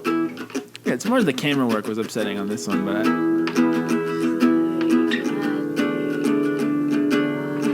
Corin Ass is really ramping up the kind of faux whispering of the vocals. Yeah.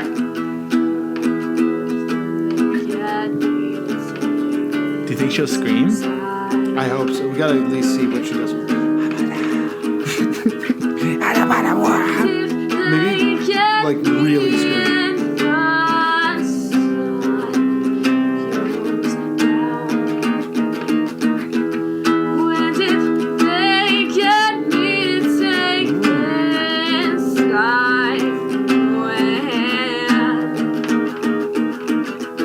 She just didn't even do any of it? Isn't that supposed to be where it would be? Yeah.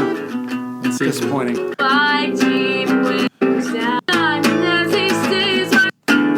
Yeah, there's no screaming. But you know what? That was a smart decision. I think all of these things have been intentional in this video, including the Oh, yeah. I mean, it felt like art, for rotated, sure. the rotated aspect ratio that we have. Kind of feels very UGC, which I appreciate. So here's two people doing a vocal only cover. This first one, I think I'm gonna, before I hit play, I'm just gonna read you what this user has said. This is the user Justin Vamps. Last name Vamps. Justin Vamps. Comments. Oh no, there is actually nothing. Right. Oh no, maybe it was their about. Yeah, it was their about page. Hi, I'm Justin Vamps.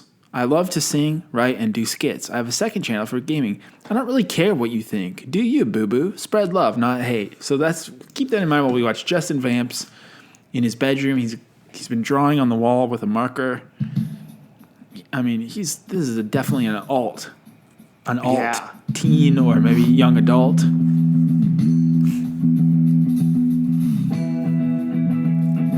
Getting amped up.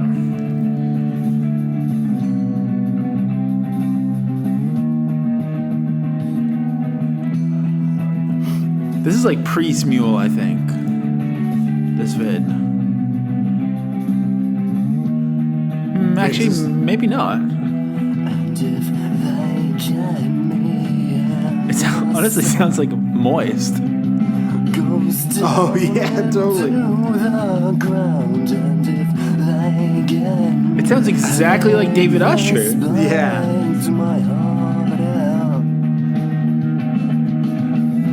And if they get me in the sun goes down. And if Oh, he's gonna scream, isn't he? me, take this He's gonna scream, I think. Your body's fighting fire. Oh, yeah. Hell yes. I love this I will little not alt-teen. spread hate, Justin Vamps. I'll spread love. That was Justin sick. Vamps. Justin Vamps. Justin Vamps.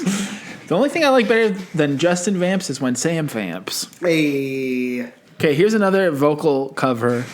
And this one is some more. There's some just really interesting set decoration in these YouTube videos this week. This one is just a. I can't tell if the laundry's clean or dirty on that couch, but it's definitely a lot of laundry on that couch. And it's not clothes on that couch, it's laundry. And there's a tiny little puppy in the background.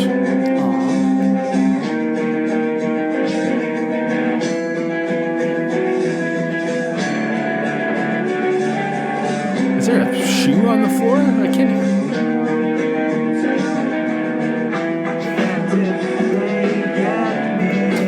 What is the context in which this was recorded? I know. Like, why is the camera so high up? And like people are just like milling around in the background. Mr. Hooch doing another MCR cover. I couldn't help but jump in. Well, The dog is hidden in the couch. You can so easily sit on that dog. this guy has Rain Maida energy, actually.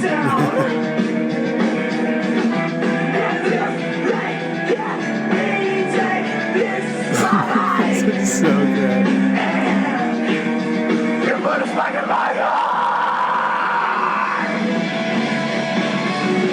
The other guy, I think, they look like brothers, maybe. Oh, they're moshing. Oh, there's another dog. Yeah, there's so many dogs. There's so much laundry and dogs.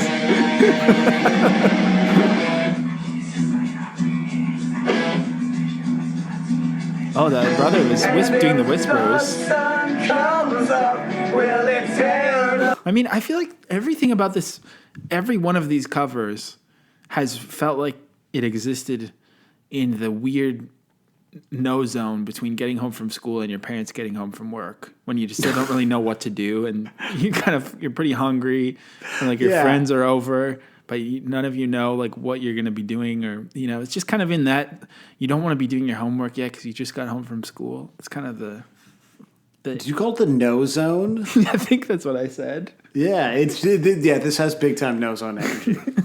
All right, finally, I just want to play you this bootleg remix that I found on SoundCloud. Not a lot of like thinking outside of the box with this one, but this one's pretty cool. From Dan X, bootleg remix. Dan X, Danny Vamps, a lot of good names in this cover section.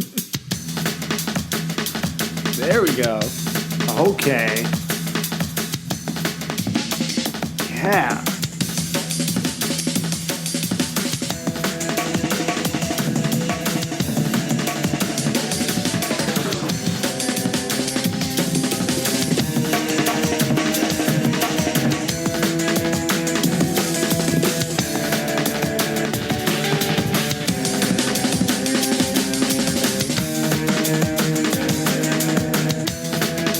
I don't even know if there's vocals.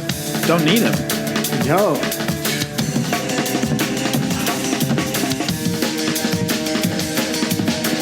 It's funny how like a bad Adam song emo riff pairs with trap music so much, but you never hear like scram sounding stuff with breakbeats. Yeah. It's way better. No, this is like, why isn't this the current sound sweeping the internet? I know. Maybe it will become this way. Oh. Whoa!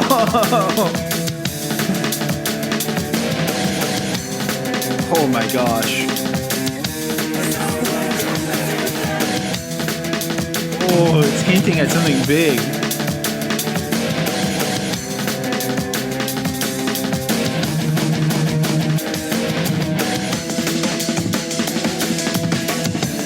It's fucking rocks. It's so sick.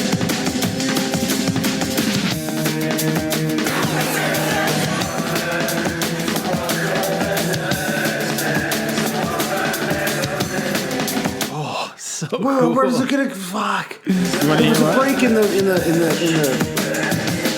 waveform. You just gotta get past that. Okay.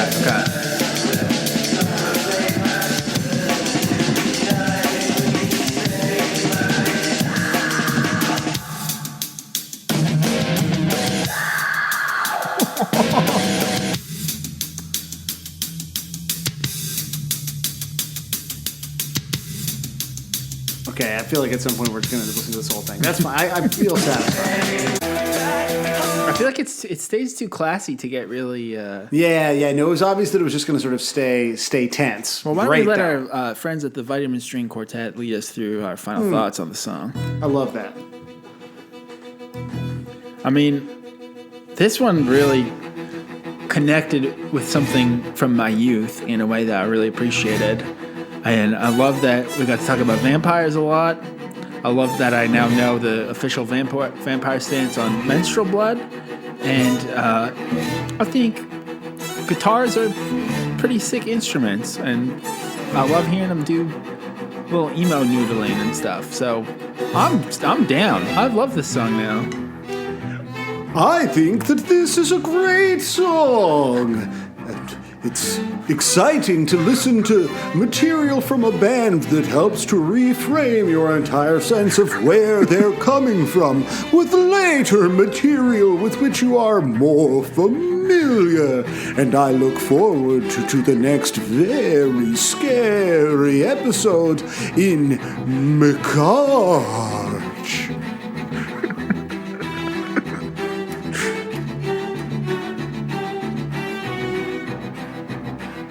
Fact time, bitches. My cam fact. Sorry, it's MCR fact. I keep forgetting we're in 2022 and not 2004. But here we go anyway. Vampires will never hurt you.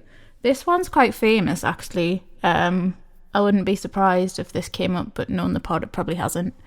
MCR were booked in to record the demo for this song in spring 2002.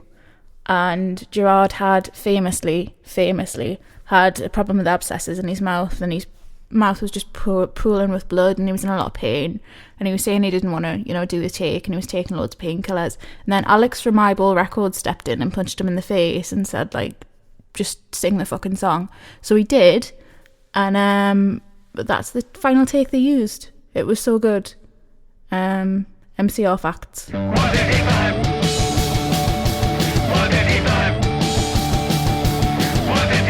Well, we're talking about vampires this week, and I thought the one person that will definitely know something or another about vampires is a real vampire. A real vampire.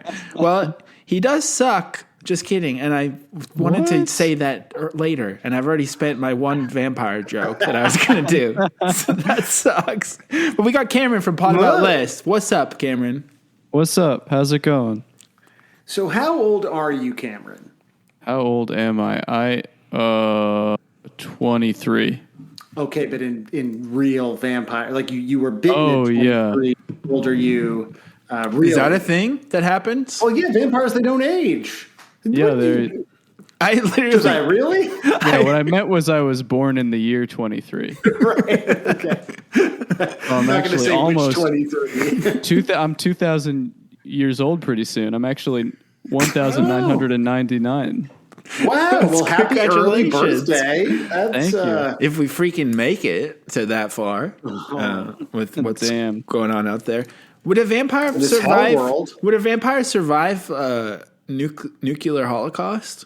I feel like no. I feel like that's like the sun, right? Yeah, that's similar to big time sunlight. sun. Oh shit, that's true. Fuck. I mean, so So the vampires really have a vested interest in keeping the nukes at bay as that's true. as World War III ramps up. That's interesting. Maybe they should think about that. Like, they keep talking about just like everyday Britons or whatever going to Ukraine, but they never talk about sending the vampires. Yeah, the vampires could make short work over there, I feel like. Look at, they've already got a Nazi battalion over there. Why not have a vampire battalion? Just all of history's devils. There's so many. fighting for Ukraine. You've already said like about 50 different VOD movie premises right now. But I guess like that's the thing. Like, are vampires real? Is my first question to put out there. I don't know. I feel like in the grand scheme of fantasy creatures, I'd say they're pretty low on my list for possibly being real. Really? What's higher on your list than vampires? Most small things like gnomes or goblins or fairies or elves or imps, I would say, are probably the top ranked. I would even maybe rank werewolves higher than vampires. Really? Oh my god! I think there could be some werewolves running around because vampires, they live in like castles and like they're like people, But like I feel like there could be like a werewolf in the jungle somewhere that we never saw. Oh, like Bigfoot or something. Like Yeah. like you're sort of a cryptozoological interest in werewolves. It sounds like.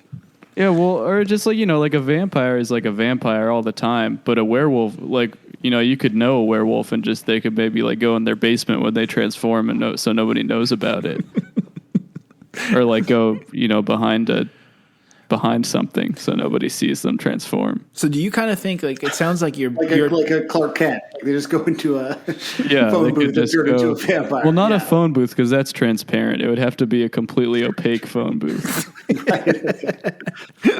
So like a public washroom in Europe or something.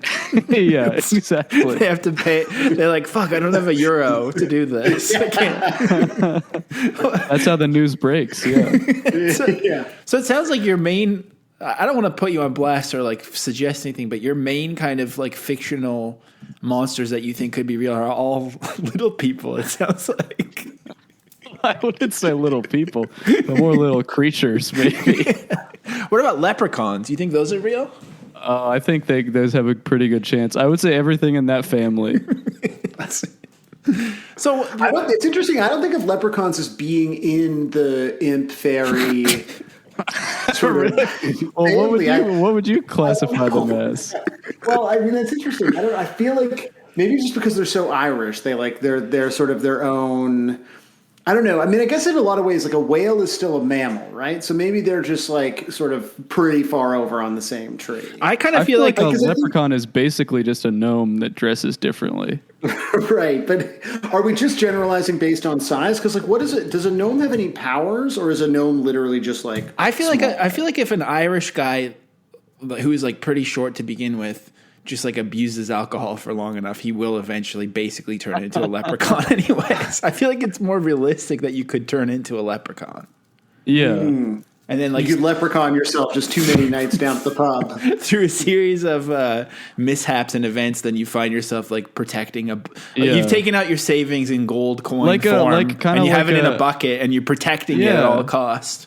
Like a kind of like a Two-Face like origin story type thing. Yeah, exactly. Maybe you like fall into a vat or get your, I don't know. So I feel like that could really the Jack happen. Nicholson Joker kind of. Yeah, scenario. exactly. Yeah. That's what I'm thinking of. So you're saying that like, because to me, I feel like there are probably people who have like a blood fetish and like to drink blood or something in the world, Yeah. but they're not Army Hammer. exactly. And I mean, so he's not technically, is he not a vampire? Like, could he not sort of play that card to kind of smooth things over for himself? I guess we'd have to dissect him to find out for sure. And he might love that. Just give him a taste. He of might. it. That's true. But I feel like I've seen him in movies stand in sunlight. But maybe that was just like a lamp. Yeah, it could be like in the same way that they do day for night. Maybe all of Army Hammer's movies are night for day. Yeah. What actually are like I'm looking it up here. I don't actually know what are the rules of being a vampire. Like, how do you know if you're Sharp teeth, scary cape, no sunlight. You get garlic. You don't like. You can't beat your. Don't get stabbed by a wooden stake. Sleep in a coffin. Oh, you can't enter a house unless someone invites you. right? What else? Like, it just sounds like What someone if you who's said- so half of it is like you're just really annoying, and then the other half is you drink blood. Yeah, well, they had. I feel like because like in the original like Dracula book, Dracula can transform into like a wolf and stuff, and I feel like that's really cool, and that kind of fell by the wayside. But Dracula is just one guy, right? Or what's the deal with that? What's Dracula versus What do you mean? vampire? It's like you can't Of course be. he's one guy. No, but I mean, it's not like you can't be a He's Dracula. gonna be two guys. A Dracula is not a kind of vampire. It's just like a name. It's like a proper name. I think it's a guy. I don't know. I feel It's a guy everyone was afraid of because he fucked too good, right? Isn't that Dracula's deal? basically. I feel But I think Dracula is a name, but also I feel like you can be a Dracula or a Nosferatu. Oh, those are like the two different kinds. I feel like those are like I don't know if those are the only two, but I feel like those are like It's like if divergent you're- type. Like I if feel like you're you'd know what I mean integer- meant if I said like, oh, he's a Dracula or he's a Nosferatu. You know means what that I you're- mean? How do you say it? INFP or INTJ? Yeah, whatever or it it's is? like the table you sit at in high school or something. You know? Right. I don't know enough about it, but to me, Nosferatu must be like classier. I think Dracula's the classy one. Nosferatu's Yeah. creepy looking. Nosferatu's like an incel, I think, is kind of his vibe. Whereas Dracula, people are afraid of him because he's no, he's not. Definitely. No, The opposite. Yeah, he's just Vol. He's not Cell. He's fucking everyone all the time. So is he, So what's the deal with that? Why is he fucking people? Is it because he's alluring and sexual, but then exotic. Then he still drinks their blood? Yeah, well, hey, that could be a metaphor for who knows what he's drinking. Metaphor for his I looked it up. I looked up blood fetish earlier, but I'm on my work computer, and I was like, well, it's fine. Hematolognia is a blood fetish or blood play. Dracula lays the towel down, and she's like, "No, you don't need it." And he's like, "Trust me, I do. Trust me, we're gonna need this." Well, if it's you. An actual interest, like when in like Victorian England or whatever, there was a bunch of people were really skeeved out about like blood transfusions and stuff. Like they thought that like if you like got like if you were like a high class person and you like got transfused with like a low class person's blood or something, that would like corrupt your spirit. They were just like into all that. So I feel like that's what kind of Dracula is doing too. Is he's scary because he's switching people's blood around like a tick. So he kind of invented Lyme disease. He's kind of like a scary doctor, I think, actually. Oh, shit. I think that's kind of the type of Dr. Acula. type of thing he's working. Yeah, exactly. So what? I mean, who do you think is and look, he was getting roasted, but I don't want this guy to get roasted because he used to work for Mad Magazine, which is very near and dear to my heart. But a guy on Twitter was getting roasted because he was kind of joking that Robert Pattinson went from playing a bat-bitten vampire to a Batman recently. True. Something like that. I mean, funny joke. Who do you think is the best Batman in pop culture? I mean, not Batman. That too. But that was a better question. Who's the best vampire in pop culture? I feel like people say it's Brad Pitt or something. And I honestly think I've almost never seen any vampire stuff other than Sesame Street. So I'm going to say The Count. There aren't that. I feel like vampires aren't really that popular. They had a moment with Twilight, but even that was like not super vampire-y, you know what I mean? Like zombies had a huge moment. Oh yeah, like too huge of a moment where I hope there's never a zombie thing again. I guess vampires moment was in like the 50s or I don't know.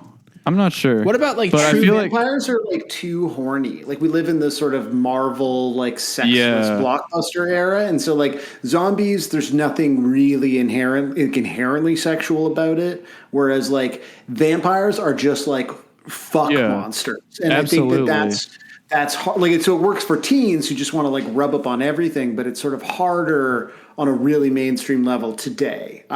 You think The Count on Sesame Street is fucking? Big time. Definitely. He's counting off all those nuts. He's counting his body count. Yeah, exactly. Huh. Yeah, I think the best vampire is Count Orlok, which is what Nosferatu's name is. He's not actually named Nosferatu. Oh my god, the names are so good. Even just that it's Bram Stoker writing that shit. Like there's just Count Orlok is like an all-time cool. It's a sick name. You know, there've been like I'm right now. I'm like literally looking at the Rotten Tomatoes essential vampire movies, and I would say maybe Bill Paxton in Near Dark. Pretty. That's the closest to like obviously the Lost Boys are cool vampires and Blade is a cool vampire, but I feel like that might, to my mind, be the coolest vampire. Yeah, I haven't seen that one.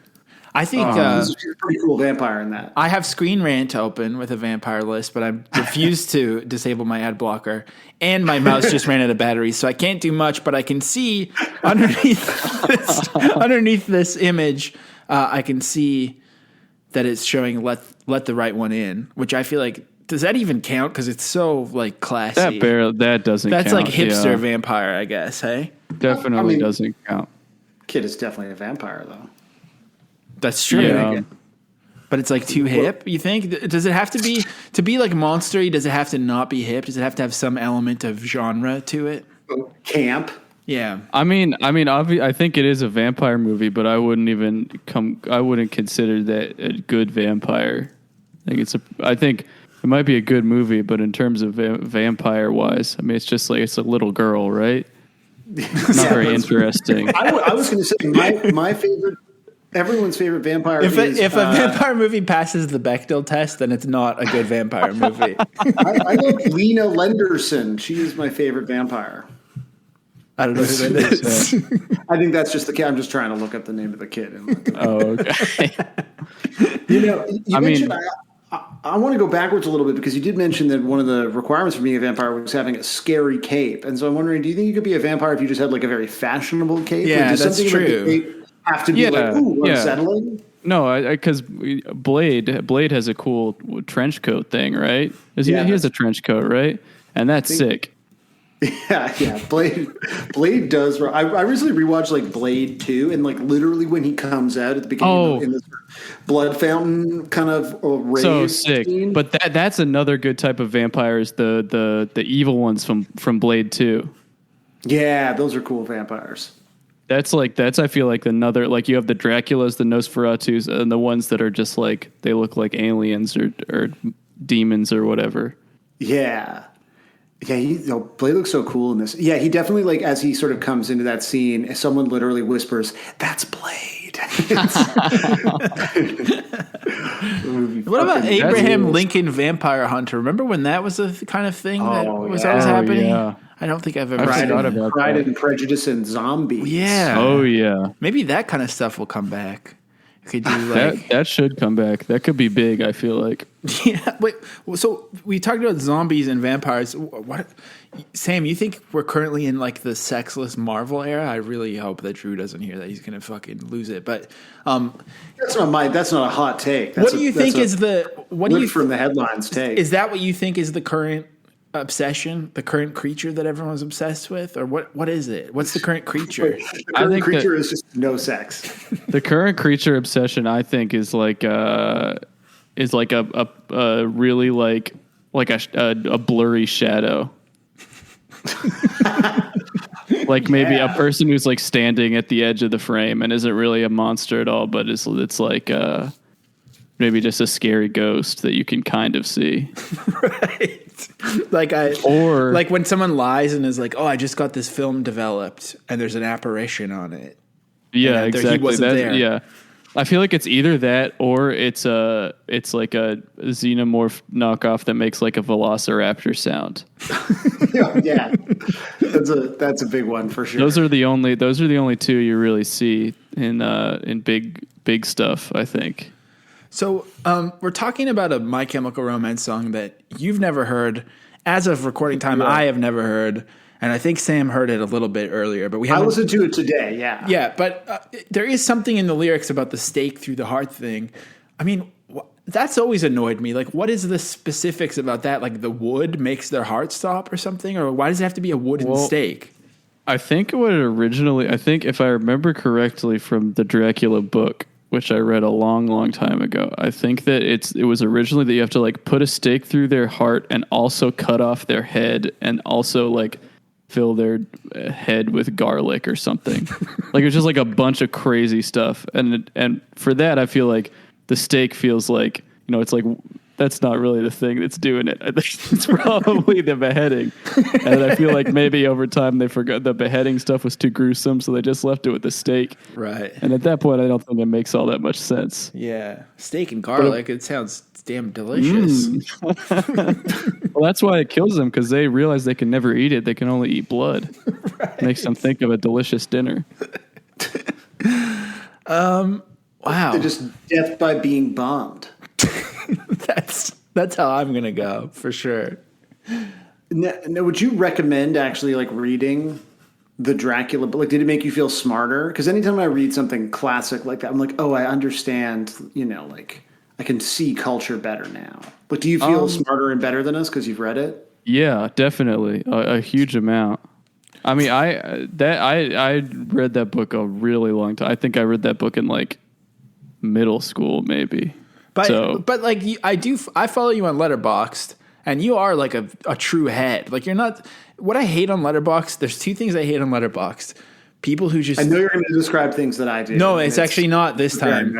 It's not this time. It's people who do the "this happened to my buddy" thing on every film. Like, I fucking hate that shit, dude. That's one of the phrases I have muted on Twitter. It's so bad. Yeah. That, and then also people, when someone like is really serious about it, but they only watch like A24 stuff. Like they're not like digging deep. Like there's unlimited shit out there. If you're gonna bother getting Letterboxd, don't just review The Green Knight and give it 4.5 or whatever. Like go deeper.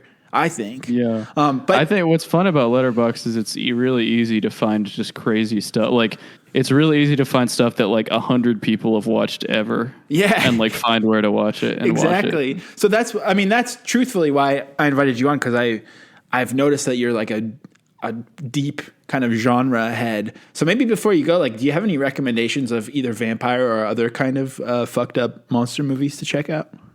Vampire-wise, there's a really good like vampire like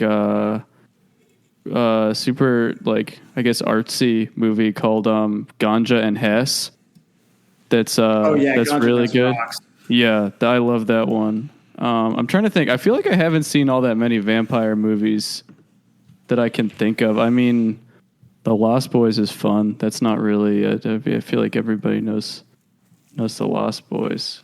Looking at this list is making me want to rewatch The Hunger, which I have not watched since I was in high school. I haven't even heard of that one. It's like Bowie. It opens with it's Bowie and Susan Sarandon, I think. It's like a very, very horny vampire movie. It opens with Bauhaus. It's like a vibey time. Oh, nice. Directed by Tony Scott. I don't think I actually even realized that because I saw it when I was a baby. Another good one is Planet of the Vampires, which is like a Mario Bava movie that was like one of the big inspirations for Alien. And that has like alien vampires. Oh, it's pretty cool. This looks tight. Yeah. Amazing. Well, and also, I mean, what's your letterbox, or do you not want people to follow you? It's Nibiru_truth. Okay, sick. Yeah. I haven't been watching very many movies lately because every waking hour that I'm not working on something, I'm playing Elden Ring.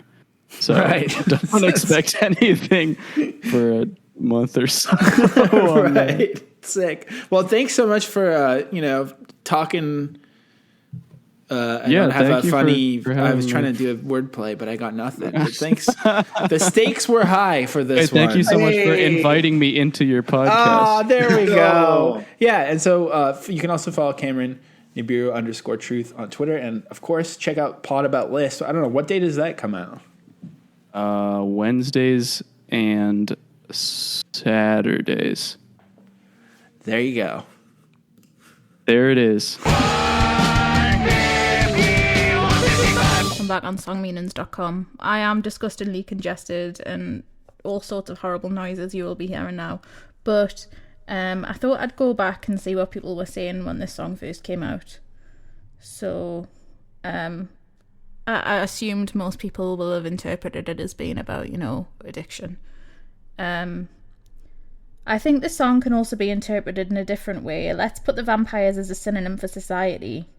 He never wants to be just as ignorant and heartless like the present society. Most people are dead and have no feelings. It's just all about money. He searches for a place where he cannot be influenced by this dead society, which he is every day. He and the people with him will fight against the loss of feelings, but they will always be there in our life. I'll never let them hurt you, I promise. He will never let the girl he loves or someone else be as dead as the society. Don't know, just a thought that came up in my mind. Could be completely wrong. Smiley face. Peace. You laugh at me because I'm different. I'll laugh at you because you're all the same. Earthsick on July 5th, 2002. Anyone read the Satanic Bible? Anton LaVey talks about psychic vampires in that book. Go read it.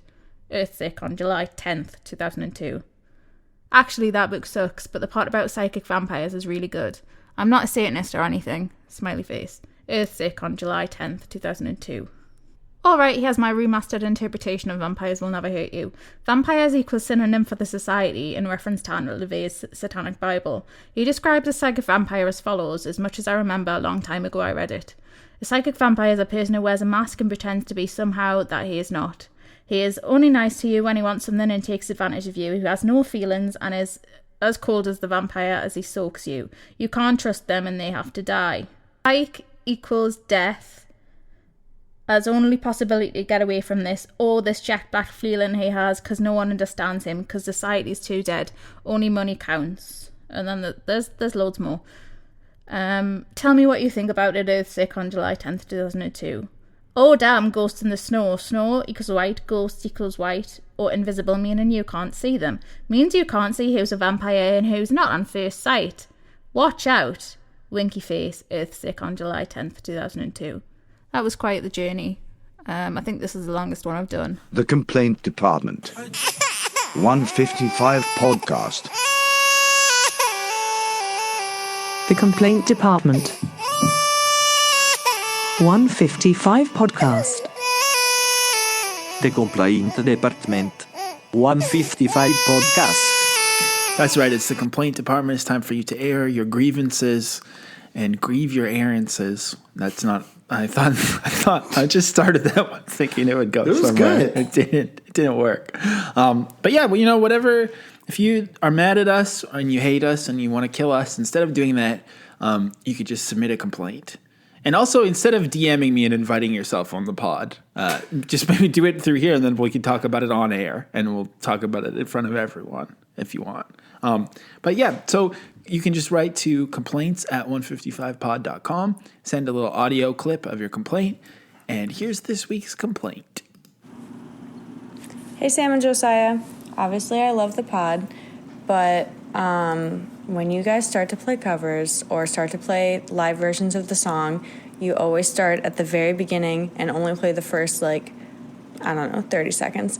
And then as a listener, when I hear that, and it's just the first 30 seconds, 8,000 times in a row of the same song, it just gets lodged into the deepest part of my brain and drives me absolutely nuts.